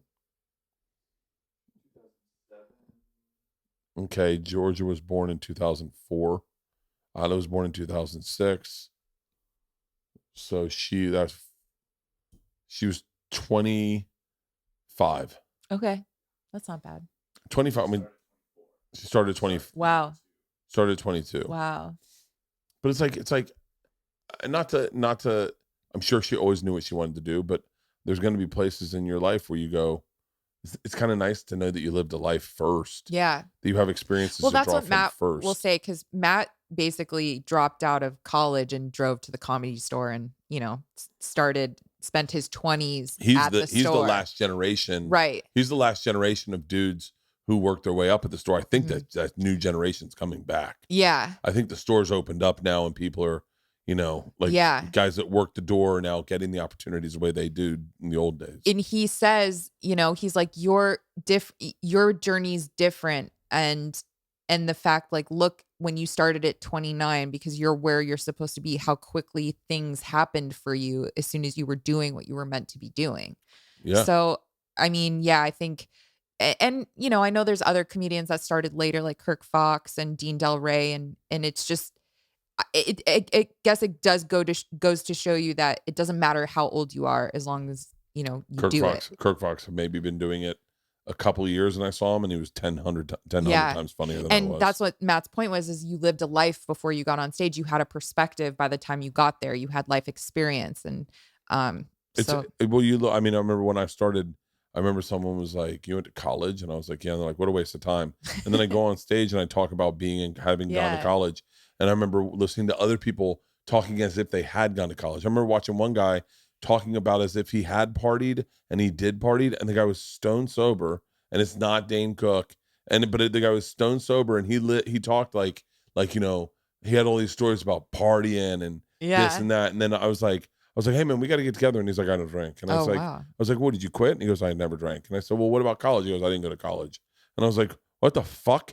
And he was like, yeah, dude, it's just an act. It's That's an act. not real. I hate that kind of I cannot stand when people make things up on stage. Like comedy is truth, right? Like I can't. That's too much for me. People ask me all the time, is like, is your mom really the judge that put O.J. Simpson in prison? I'm like, who would lie about something like that? It would be a crazy stretch. Right? What a weird lie to make up. How specific. Which is your mom Italian? No. Is your dad Italian? No. What's your ethnic background? They're just Jewish. Oh, you're Jewish? Mm-hmm. Really? Yeah. Wow. But we're not like religious. I grew up going to Christian schools and really? Yeah. In Vegas. Yeah. In the city of sin. What do you miss about Vegas? I don't know. I mean, honestly, Vegas is so easy to live there. Really? It is. I mean, it's like a big little city. It still has that hometown feel. And you do, in a sense, feel like you know everyone there. Like a lot of my friends still live there. My family lives there, so I still feel. Is that the area code on your wrist? Yeah, 702. It's my prison tattoo. No, yeah, I like Vegas, and as I get older, I've grown to appreciate growing up there and having the experiences that I had there. It's so funny. I never felt cool living in Florida. I felt like Florida was like, I was like, we're not LA. Yeah. Our beaches don't have cold water. There's no waves. You got to drive over to the East Coast. And even still, there's no waves on the East Coast. And then when I got out here long enough, I started being proud to be from Florida. Yeah. It's like people shit on Florida all the time. I was like, yeah, that's where I grew up. Yeah. Like you think you didn't like it. Like I lived there, bitch. Yeah. And then I was like, don't talk shit about it. It's like when you talk shit about your mom and then someone else is like, yeah, she's a fat whore. And you're like, hey, it's my mom. Yeah. You're like, don't. That's my fat whore. That's my fat whore. That's my fat whore. I know Florida and Vegas do get a lot of flack, I think, in terms of living there. But I also appreciate my time living in Florida. Yeah. I could move back. You think you could retire there? I would like to retire on an island. Yeah. Well, it's funny. My wife and I have talked about this a lot, about like what our plans are, because the girls are going to college. George is going to college next year. Isla's going to, well, maybe she'll go to college. Who knows what she'll do? But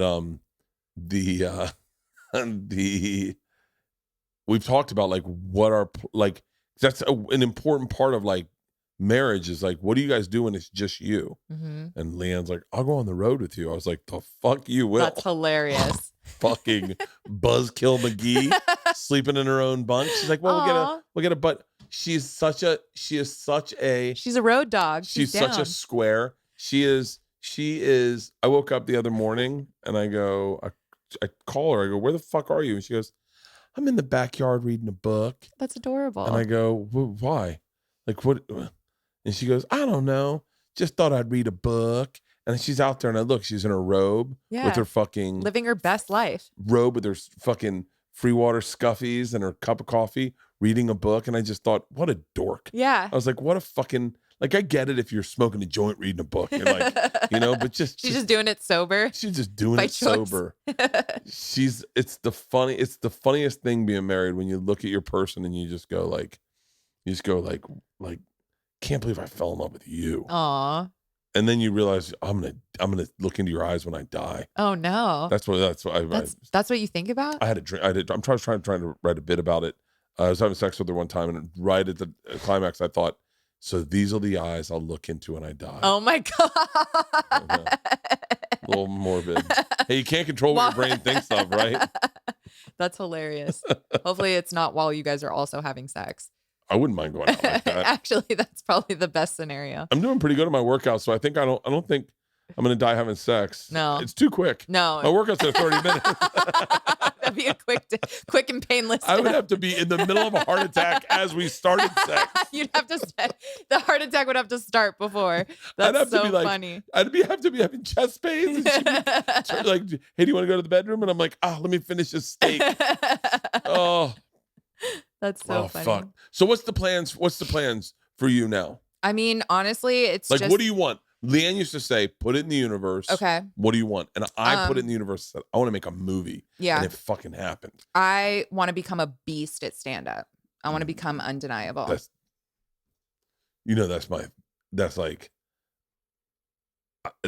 I just had this conversation with Rogan the other day. Really? We were sitting in the back.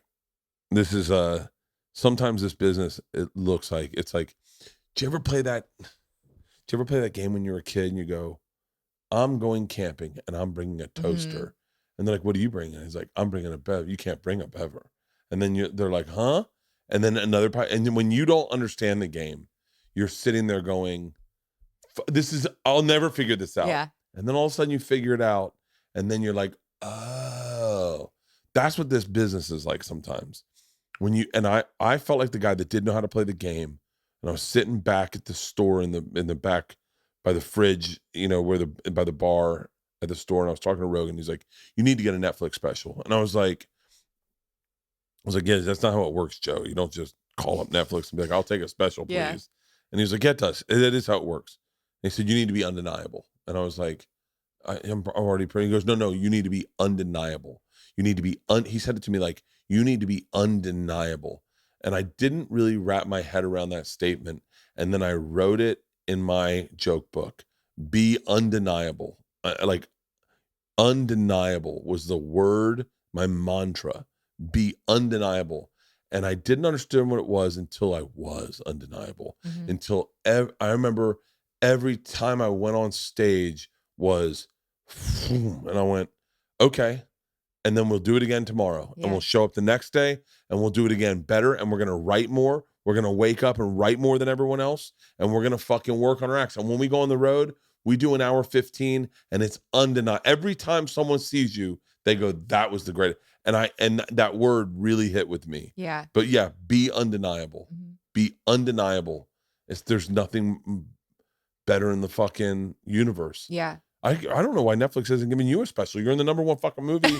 I'm gonna get there. Like that's the goal. Have a Netflix special. Host my own show. Write a movie. Write a TV show. I had one before the pandemic called Chronic Relief, where I interviewed comedians about weed and mental health. And the pandemic hit, and I just couldn't do the Zoom thing. I don't like Zoom anything. So I stopped podcasting, and I feel like if I'm meant to do a podcast, I'll do it again. But 2 Girls, 1 Blunt. Really? I like that. I'm sure there's already that porn out there. Hey, Google it, Halston. Bring it up. Yeah, something. I mean, I don't know.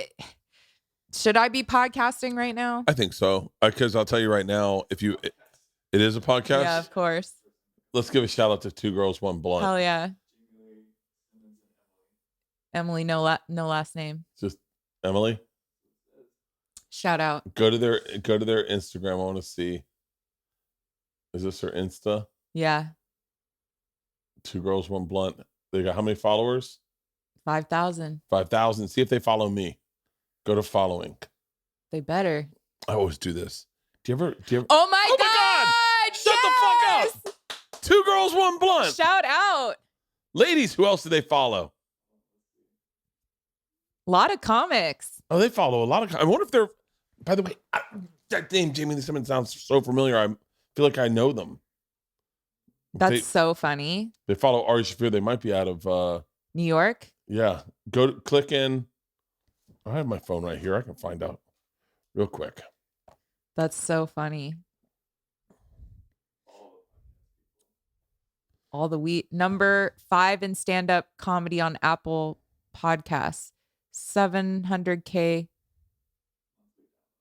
Oh, they're on Hayes Radio. I know that. Can I tell you what's so crazy? I didn't realize I have a podcast called 2 Bears, 1 Cave. Yeah. I didn't realize that as soon as I said number 5 in Staples. Follow back. Done. That's hilarious. All right. Following Jamie Lee show, and I'm following Loud Emily. Follow back. That's adorable. Yeah, ladies, everyone check out their podcast. Where are they based out of? I think here. Yeah, it seems like LA, Palm Springs. they seem like it's well, there's an ocean. They take no, that's in Miami. I don't know. That's interesting. I love when people put locations on their whatchamacallit. Well, here's the that thing does about look like Florida. it does look like Florida. All these pictures look like Florida. Palm Springs, California. I'm always impressed when people can smoke weed, like smoke copious amounts of weed. Well, here's the thing with the podcast. If you had a podcast while you were on Jackass, it would be the #1 podcast in the world. Yeah. You got to set yourself up to succeed. You got to set up all the plates spinning at first. Yeah. And now would be a great time to do a podcast because like Poopy's podcast, check out. I bet Poopy's is getting mad downloads. And I would like to say Poopy's, I'm going to say this out loud. Do not sign a contract with anyone yet. How many downloads is he getting? He's already got 115,000 subscribers. What? But that's his channel. It's his channel. Yeah. And then his fucking videos are pretty good. I think Steve-O's helping him out with his videos. Yeah. Steve-O's he's genius. First episode was with Knoxville, couple on April 20th. So how many downloads? It's got 101,000 views already. All right. I'm supposed to do his podcast. You should. Yeah, I'm dying to. That's so funny. But I think you should have a podcast and you should find it something easy that you want to do. Okay. Like something easy that like I just don't want to do another like interview comedians and I know, but that's like but that's I mean, it's the easiest thing to do. It's the easiest thing to do, but you can do it your own way. Yeah. You don't have to do it. You can do it the way that you want to do it. Yeah.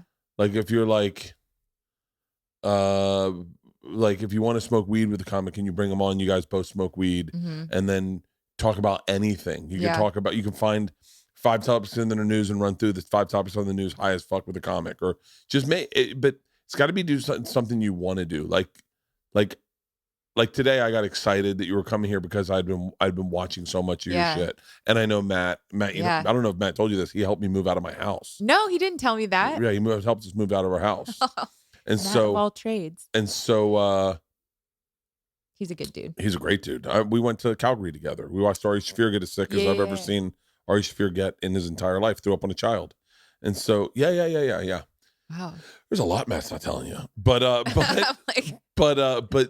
it's got to be something I think that's what draws people. So my wife started a podcast and she was like, yeah, but it needed to be a thing. I go, do it, make it whatever you want it to be. And the beautiful thing, and this is Duncan Trussell said this to me, is it's allowed to grow and change. Yeah. I'm thinking about, Segura told me, he goes, why do you sit in casual chairs? It makes it a casual conversation. He's like, when you sit up, you're a little more energetic. Okay. You should be sitting up. And I went, it's interesting. Because on Two Bears, I don't let anyone speak. I just talk like crazy, but I think crazy. And when I'm here, I get a little more listening. I don't know which one's good. Right. But I'd also like to start doing my podcast at night and getting fucked up on them. Oh, hell yeah. But it's easier when you're home. You're trying to have a fucking family. I think that would be hilarious to see the more fucked up you get if the podcast gets better. When I get trashed on a podcast, it gets so many more views. Oh, that's awesome. Like me, I think Shane Gillis and we got so drunk, we said the most regrettable things that we had to, we had to text each other throughout the next week and be like, hey, this needs to be edited. Hey, just checking too. In. Are we gonna get canceled over this? Oh, I sent him the Corollas with a tall boy Tito's and soda. And he was like, I shouldn't even go.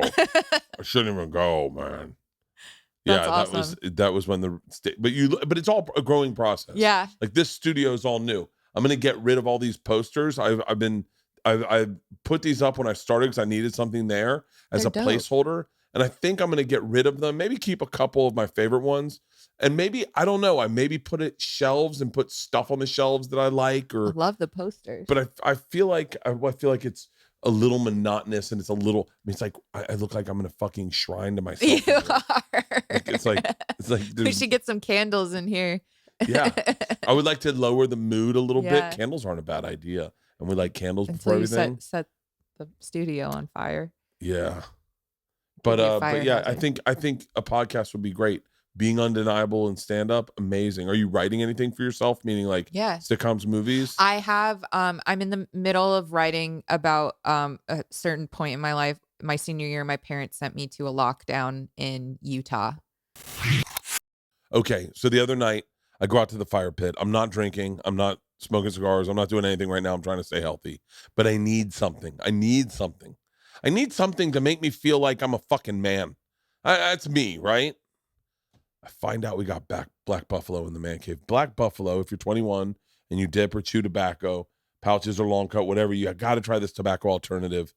Black Buffalo Zero. What makes Black Buffalo unique is Black Buffalo Zero is everything you love about dipping, but without the actual tobacco, leaf stem, or nicotine, which is brilliant for me. I do not want to start dipping again, but every now and then I want to have a fucking dip. Do you know what I'm talking about? It's made from edible green leaves and food-grade ingredients with the same flavors, textures, and aromas and traditional tobacco products. No compromise required. They've got all the flavors you love: mint, wintergreen, straight peach, even blood orange. They sell their products at blackbuffalo.com. Black Buffalo Zero is available in both long cuts and pouches. And if you're seeking that calm tingling with your dip, you can check out their regular product line as well. They have a subscription option on their core flavors, so you can get it, set it, and forget it. Born in the Midwest, raised in the South, Black Buffalo proudly manufactures their products right here in the USA. Black Buffalo's founders were looking for products high and low, and an alternative for their tobacco use across the U.S. and even overseas, but nothing delivered the same satisfaction or high quality that they were looking for. So they decided, you know what? Let's make our own small batch. Plus, they made limited quantities and small batch runs, so you can count on their best quality from Black Buffalo. I've tried it. I sat by the fire pit. I loved packing it. I loved the smell of it. The aroma is what gets me. It brings me back to college when I put in a dip and I'd bullshit with my friends and we'd talk endlessly for hours, and you take that dip out and put in another one. And this way, you don't have to, you just pop it in. I'm not back. I'm just here for a moment. It's 2022. Are you still dipping traditional tobacco products or those long white portion things? If so, when you're 21, it's time to get with Black Buffalo Zero. It's everything you love about dipping, just without the actual tobacco leaf stem or nicotine. Head to blackbuffalo.com and use the promo code BERT at checkout for 15% off your first order. That's the best offer you're going to find, but you have to use my code BERT for 15% off your first order. One last time, that's promo code BERT for 15% off your order. My senior year, my parents sent me to a lockdown in Utah. For real? Yeah. So I was there for 13 months. Yeah. Wait. So both me and OJ got sent away. Oh, your parents. Oh, you really got sent to a lockdown. Yeah. It's one of those, the term is like therapeutic boarding school, but I hate that they call it a boarding school, because when you say boarding school, it sounds like Harry Potter and like a good time. But I thought you got sent to your room. Oh, I did get sent to my room, but I also got sent to a lockdown my senior year of high school. Wait, what were you doing? Sneaking out of the house, not getting good grades, and they were just concerned that I was going down a path. I wasn't even drinking or smoking. I was not doing well. And that scared them, as, people who work in the fields that they work in. So how did that go? Like, how did it start? How did it go down? So I snuck out of the caught once. It did what? Did you get, was there yeah. So yeah. I had been sneaking out of the house for years. I had just finally gotten caught, but I was at a point where I was like, I wanted to get caught because I was just not in a good place. And I felt like, I felt like my mental health was deteriorating, and I was just going down a path. And my parents were dealing with other shit at the time, running a campaign, so I was at a point where I didn't care if I got caught, and I did get caught. My parents took me out of school and then found a place to send me in Utah. So. And wait, how bad was that? Was that a knockdown, drag out fight? It was, no, because I didn't know what I was getting myself into. I didn't know the type of place that I would be going. So in my mind, I heard like boarding school, and I thought, oh, okay, well, I'll at least be away from my parents, and, maybe it'll be better for me. But I didn't realize like the environment I was going into, the people I was going to be around. And like I was, there's kids there with serious issue, like I had it. We all have issues, but like they had, they had seen some shit. They had, done drugs at 13 and addicted to, just horrible things, like horrible. But when you got there, did you go, at what point did you stop blaming your parents? Oh, well, I never really blamed. I don't think I didn't. So I didn't really, I blamed them for not realizing where they sent me, kind of. Like for a while, I don't think they understood like the type of place they were sending me to. Have you talked to them since about that? Yeah. We were obviously, we've worked through it. And they even mentioned now, like, that in retrospect, I probably didn't belong there. I don't think any kid really does, but because I just don't think that that's the right answer for kids who are going through problems, is to send them off for other kids to essentially, because the people who were in charge of us weren't much older than us. Really? And they were all Mormon. And so, I mean, it was like Paris Hilton got sent to a school right up the road from where I went, and she's working, trying to get them all like shut down because there's a lot of like horrible things that happen at these facilities.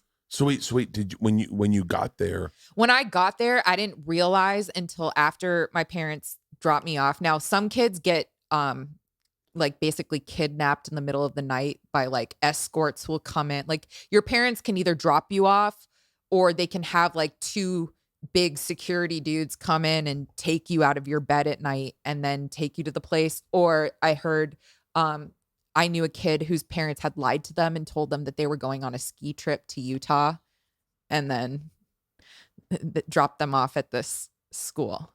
So holy shit. Yeah. So Adam Egan had something similar to happen I to him. think he went somewhere else. Like, I don't think his was in Utah, but there's a lot of my generation and a lot of kids who have gone through this school system, and it's not, like, in my opinion, the best place for kids. And so they drop you off, and then at what point do you realize I need to, like, hey guys, I'm gonna leave, and they're like, you're not going fucking anywhere. It was right away, pretty much. As soon as your parents leave, you're not allowed to have shoes. You have to earn shoes. You can't call anyone. You have to earn phone calls. You have to get to a certain point in your program where you earn any kind of communication. Like if you write letters, they read all your letters out. They read all the letters sent to you. You're only allowed to communicate with pre-approved people. You have no access to phone. There's no internet. You basically have to work the program until. So wait, you get there and they take your shoes away? Yeah, you're not allowed to have shoes. You're not allowed outside because they have evaluations, I think, every 2 weeks to see if you're moving up in the program or if they're going to keep you where you are. So you have to cheat, or do you have to do it? You can't not cheat. You like, because you're always being watched. So like you have to do everything they say. So and if you don't, you get a consequence, and consequences are either a half hour of calisthenics, a half hour, which is intense working out, a half hour of homework, or a half hour of cleaning the bathrooms. So do you get to pick? You sometimes get to pick. One time I got 100 consequences. Yeah, I had to work off 100. It took me a couple of weeks. Wait, I got because my parents came to visit me, and I used my sister's cell phone to check my voicemails because a lot of my friends didn't know what happened to me because I just disappeared from school one day. And so I was like, I wonder if anyone's worried or if anyone's wondering about me. So I used my sister's cell phone to check my voicemail, and she caught me and narked on me to my parents. Sister caught you? Yeah. And younger sister or older sister? Yeah, a younger sister. She narked on me. So I ended up, she told my parents told the school that I like broke a rule on, a family visit, and they gave me 100 consequences. And so what, did you just get in great shape? Or I was like, I'm just going to do like homework. I didn't want to clean the bathrooms because you had to clean out the tampon boxes. And it's like, that is disgusting to me. I'd rather eat sushi off of Zach's asshole than fucking clean a tampon box. But yeah, so yeah, I mean, that's very much a place where you have to like kind of fake it till you make it. Like do whatever you can to just get out because no one's coming to get you. And so wait, how do you get out? Do you just graduate? You have to graduate the program. You have to graduate the program. Is it 18 months? Mine was I was there for so I turned 18 there. I went there when I was 17. And in Utah, if you turn 18 at one of these schools, you have to sign your rights away to the school saying that you won't leave. Like you can turn 18 and you can leave, but they'll be like, you're going to be homeless. Your family's not going to come get you. And they encourage your family not to talk to you. Or you can sign your rights away at 18, which is what I did because they convinced me that if I didn't do that, I would be homeless. So I signed my rights away saying that I will stay until I graduate the program. So I was there until I graduated. So you're going to school, right? So I mean, yeah, they have a school, but it's very it's such a joke. They rip out chapters of a book. And you have to read the chapter and then take a test at the end. And if you don't get at least an 80% or above, you have to keep taking the test. So that's how they boast that they get these good grades at this school because you have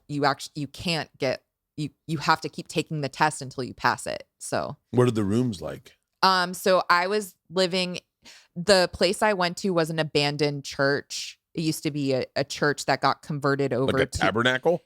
Yeah, like some kind. Like if you look at the building, it's really haunting. Wait, can you tell? You don't have to tell the name of the place on here if you don't want to. But can we look it up? Yeah, I mean it's called. It's still open. If you go to if you read their Yelp reviews, they're not really that great. But look up Google Images. Let him know if you want that name edited out. You might want to. So the room situation, you're in a room with like 16 girls. Like they're all bunk beds. So it's like. It's sectioned off and there's is crazy. My brain is so broken. I'm assuming they're all hot with attitudes. Yeah, probably. Most of us at least. So yeah, it was a co-ed school, but they kept us separate. You never hung out with the boys? Whenever we did, things would go wrong, so we would, they would kind of hold it over our head if we were allowed to do co-ed activities, which we weren't really allowed. Or was there any counselors who got it who were like, hey, come on, was there any like, because here's how this would work for me is I'd get there and I'd struggle and then I'd lie. Mm-hmm. I'd lie the entire 12 months. I'm not a big rule breaker, but I'm also someone who doesn't believe rules apply to them. I have a hard time with rules. I have a really hard time with authority.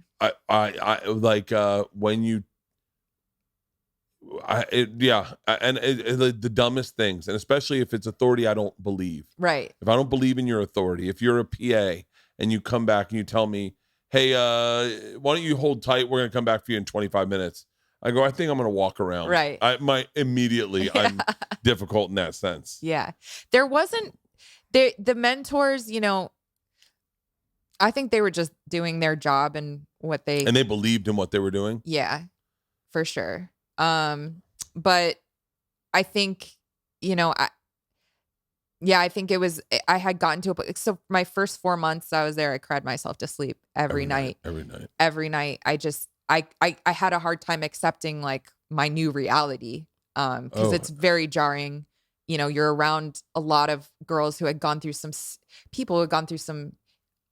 unspeakable traumas and things that kids should never go through. And in turn, they ended up getting involved in really bad things. And, so it got to a point where I was like, okay, I just have to do whatever I have to do to get out of here. Cause otherwise I'm never going to get out of here, it seems. And there's the whole culture of like, if you get to a certain point in your program, like you're narking on other kids will make you look better, because it's like you're always trying to appear like you're better than. Yeah. So it was a weird place, and that's something that I would like to turn into some kind of thing. Fucking fascinated. Yeah. I'm fascinated. And by the way, if you're not working on that this evening, I am working on it. You're doing yourself a disservice. I am. So wait, how did you get out? I worked the program. I graduated. Like you have to graduate the school part. So you have to finish all of the schooling and then you have to finish the program. So you have to get to a level 4. So when you go there, you're level 1 or you start like 1 minus 1, 1 plus, 2 minus 2, 2 plus. So you have to work through the program till you get to a 4. And again, like they evaluate you every 2 weeks, and oftentimes you can move down in your program, you can stay stagnant in your program, or you move up. So it could take, you could be a 4 and still have to be there for another 2 years because you haven't graduated the school part or whatever. So yeah, I graduated the program. I graduated school and I ended up applying for college, and I got into colleges. So it was my time. Do you have any fond memories? I do have fond memories of, since it was in Utah, we got to, when we did get to go outside, we did a lot of nature things in nature, hiking. Utah's gorgeous. Whitewater rafting. So that was, but again, you had to earn all of that. And, that was something that I guess would be the fondest of my time is being outside. Did you hook up with anyone while you were there? I kissed someone. I kissed a boy. It was towards the end of my program, and if anyone would have found out, I would have gotten in so much trouble. Really? Yeah. Mm-hmm. Oh my God. Mm-hmm. And so what? I'm dying to see how much this costs. It's so expensive. Who told your parents about it? I don't know if they found it on the internet or if they were referred over. And I remember the headmaster, I mean, he drove a nice car, but then I'm like, that is not the food that they served us. I remember one time they served something that they called steak, and it was not steak. It was gray meat. It was so awful. Go to the Yelp reviews. It's called tuition, Halston. It's not called cost. Yeah. It's expensive, I bet. So this is the Yelp reviews? Oh, no. You have to go to the Yelp. Yeah.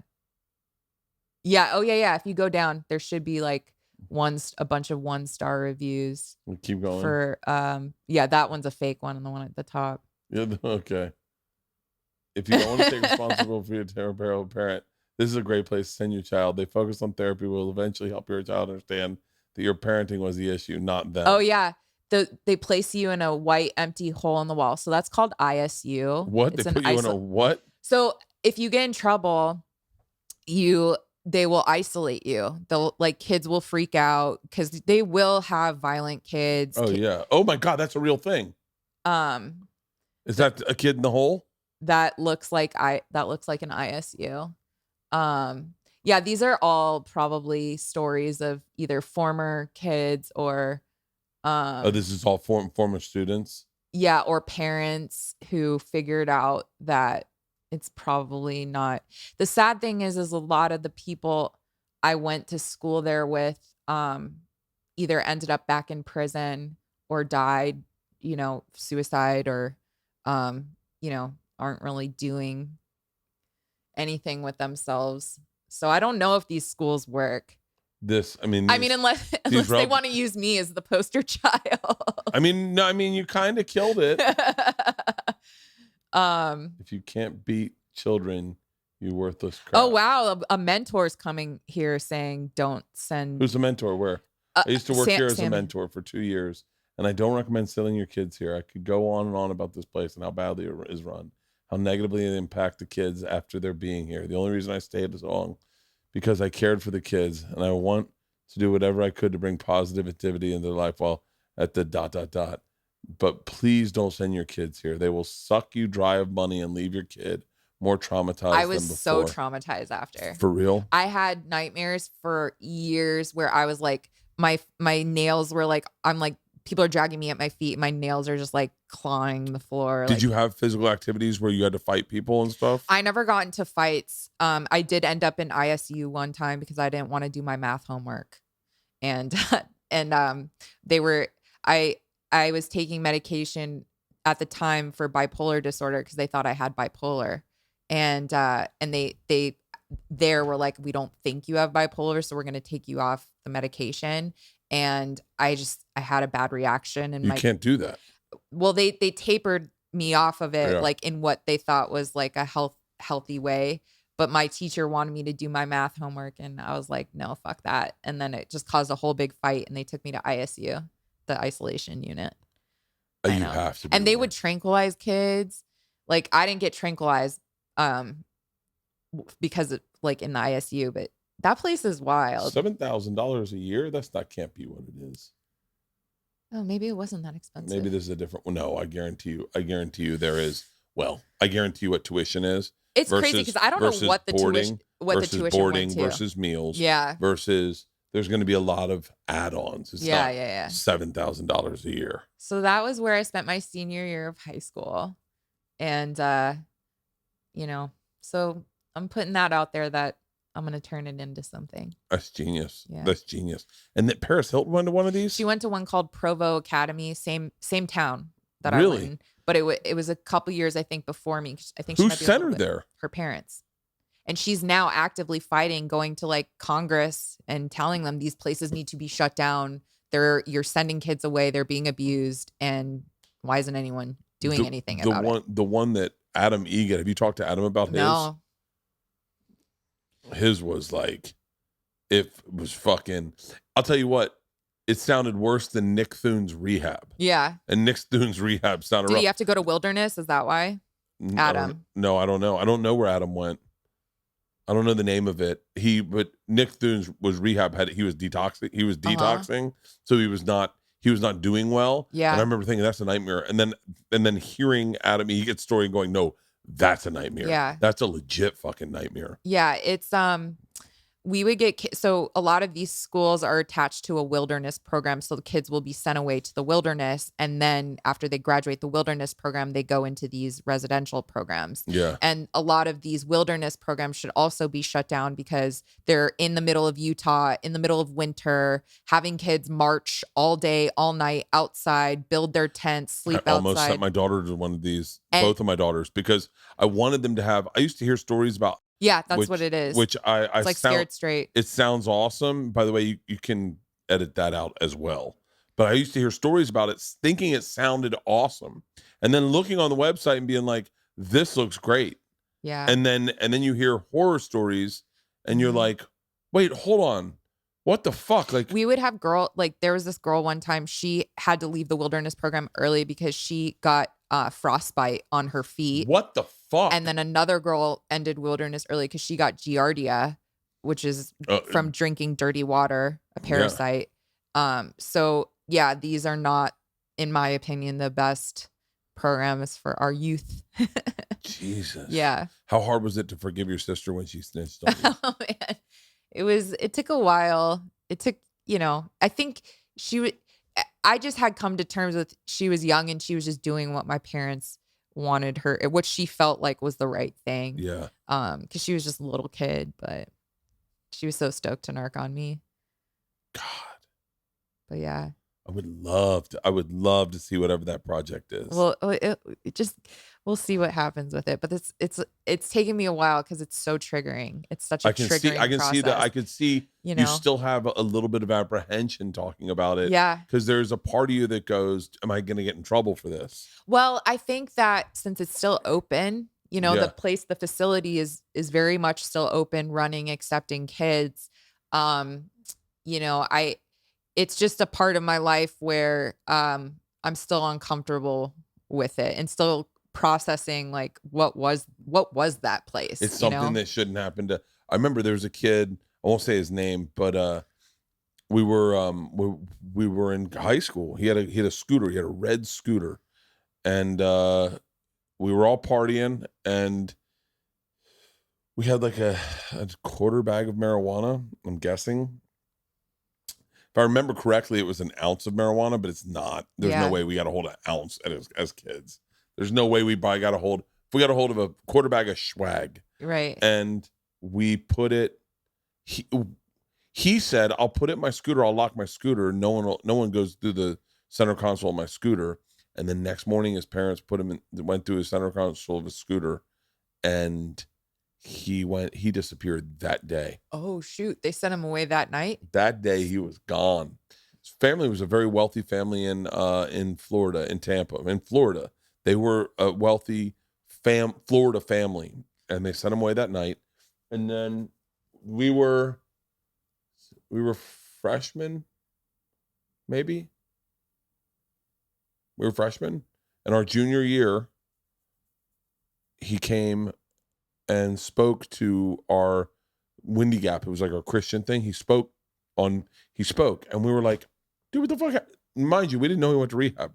We just never saw him again. Right. And we went down to say hi to him. And his mom was chastised us and got us away from him. And it was almost like he was brainwashed. He was a different dude.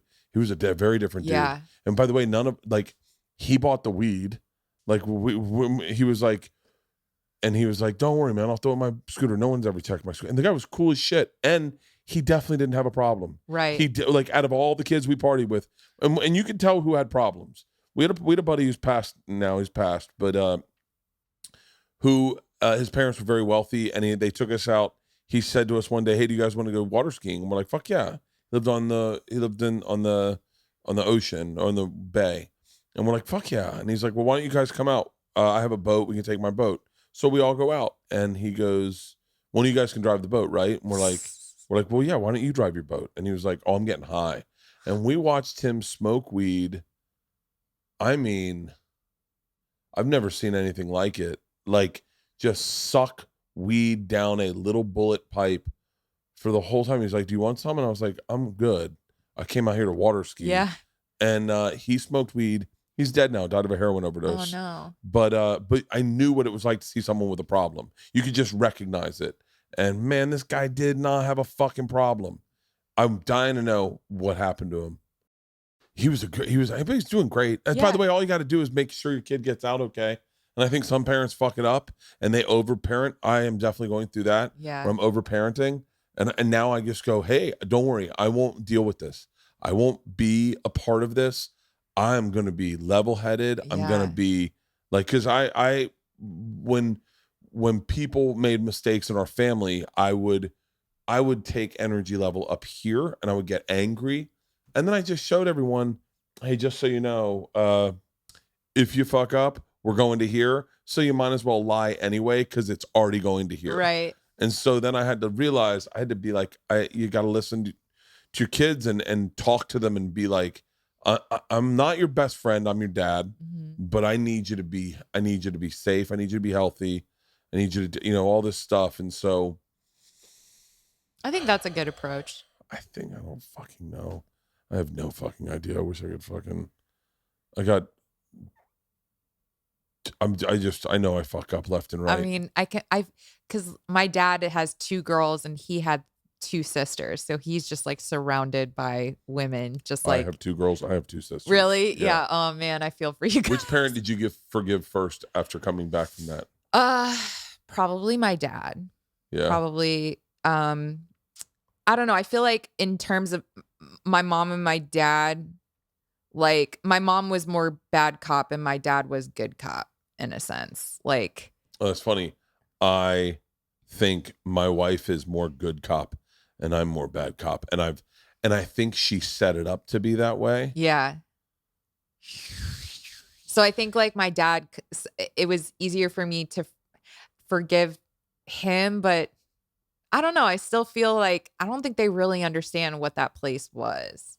And I don't think they'll fully understand until I like turn it into something to show them like, hey, this is what I went through. I'm so excited to see it. Yeah. I'd like to see I'm going to tell you how I would like to see it.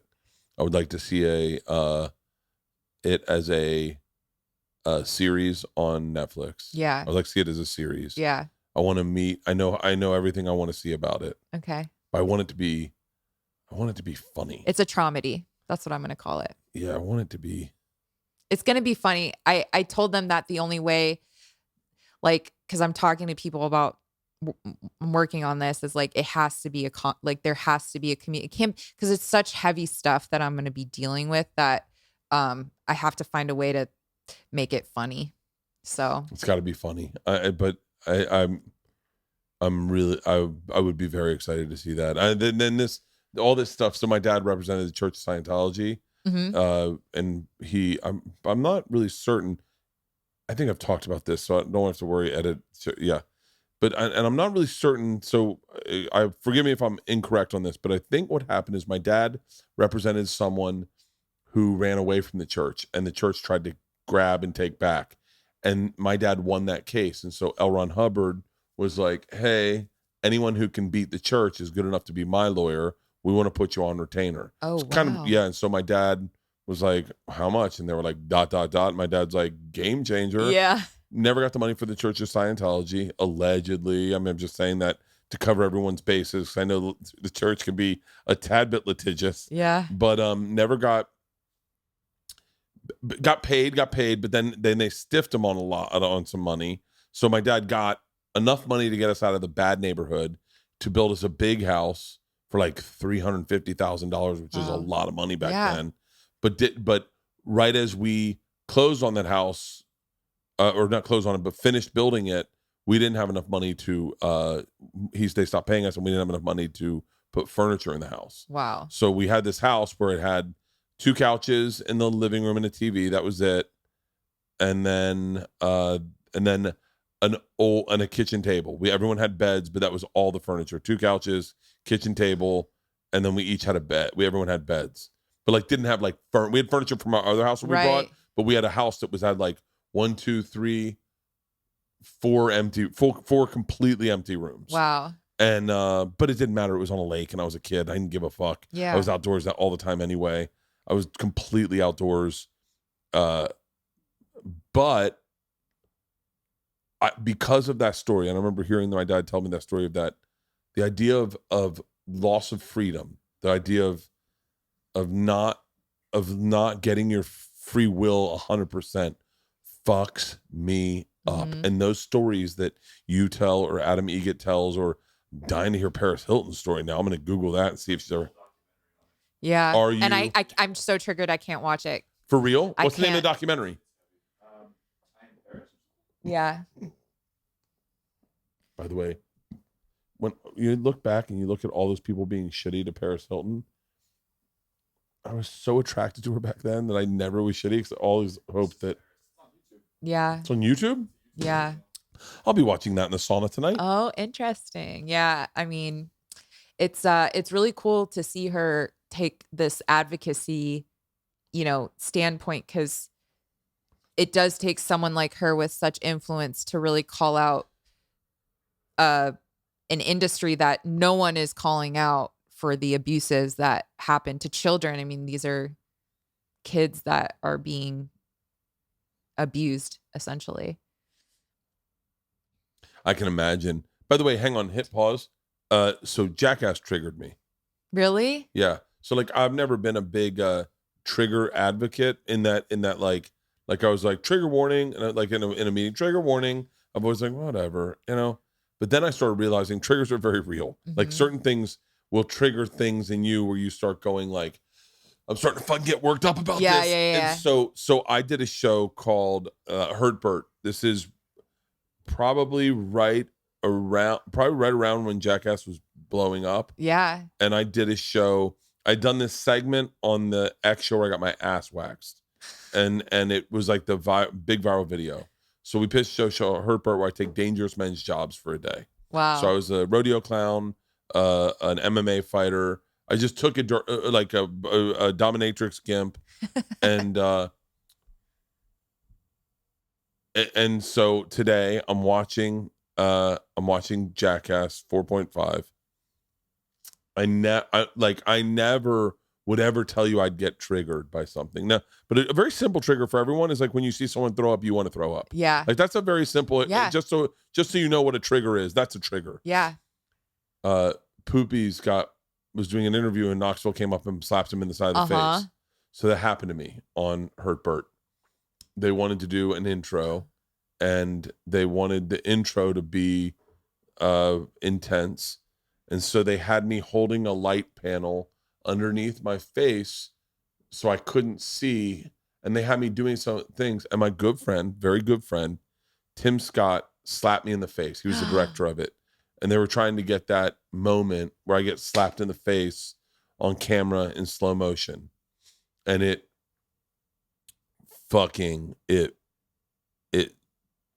started the very beginning of a very long relationship I've had with not trusting anyone I work with. And it to the point where it's gotten, it was bad. Like when I did Bert the Conqueror, at times I would be very, very difficult. Or when I did Trip Flip, at times I could be very, very difficult because I didn't trust that anyone had me on my back. We just talked about this. Me and my wife just talked about this the other fucking day, where I don't trust anyone has my back. Yeah. Like I don't, and we're talking about safety primarily. And so when that happened to Poopies, it triggered me, and I was like, I couldn't do any of this fucking shit. And I started like spinning in my head about like, God damn it, man. Like I couldn't be on this show. Like I couldn't, like, and then I started seeing all the stunts as accidents that could have gone wrong. And at a certain point I had to like turn it off and get in the sauna and try to clear my head, because I got fucking hardcore triggered at the idea that it happened to me so much. I mean, so much when like I was an MMA fighter for the day, and they were like, hey, just choke him out. And no one told me. And I got choked out and no one told me. Yeah. And then all of a sudden I wake up and I'm like, so I'm not safe at all here. Yeah. And that happened to me so much that I think it's like, what I do like about Jackass is that for the most part, it seems like everyone's agreed to be on the same page with it. But like when they drop the thing and you see Preston with his fists up, you're like, or like when they did in the fucking movie, when they cut the lights, The Silence of the Lambs. and you're just like, I'm like, PTSD. Yeah, I think it's real for them. And yeah, for you. I mean, any kind of trauma that you experience, something like that, I think it would only be natural for you to be skittish about it happening again. So you know? yeah, and I do get triggered when I watch Jackass, and I watch them just very simply ordering a cup of coffee and then getting punched in the face. I go, oh, I couldn't be on that set. And there's certain things I have to flip through. When like in Jackass, where I just go, I'm not watching that. I can't watch that. I won't go into a porta potty. I would never. I would just pee outside. I would never.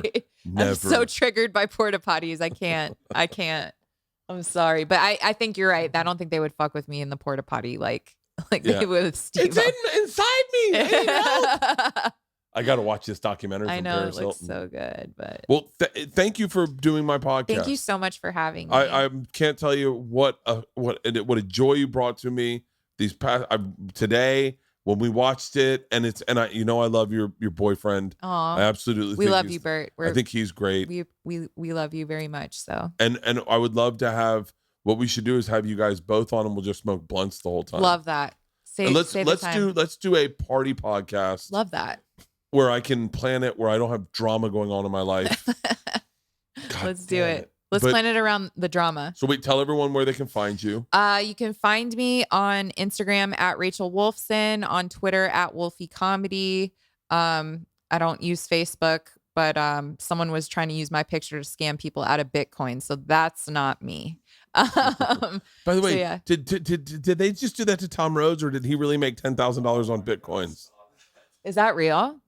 Maybe I should be scamming people for Bitcoin. He was like, guys, I just made $10,000 on Bitcoin. No. You should follow this person, and they'll do it for you too. That seems like an ad. It was, and I was like, did Tom really make $10,000 on Bitcoin? He got hacked for sure. He got hacked. Yeah. So wait, and we've got to get you on Two Girls One Blunt. I know, right? We've got to get you on their podcast. I know. Something so tells funny. me you guys would naturally kick I feel like we'd hit it off. Yeah. Yeah. And shout out to Two Girls One Blunt. I'm gonna listen to their fucking podcast. And also Two Girls One Cup. We can't leave those girls out. Two Girls One Cup. Two Bears One Cave. Two Bears. One You know, cave. I never realized that. Did you think that's why we called our thing?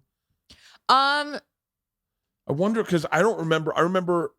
I didn't put the 2 and 2 together, but I just figure anytime you see a two something, one something, it's a playoff. Like I didn't immediately go Two Girls One Cup with Two Bears One Cave. I just. But dawned that's on dope. Me. It just dawned on me when I said, because I think I don't know which one of us came up with the name, but I remember where we were, and we were just fantasizing about if we were gay.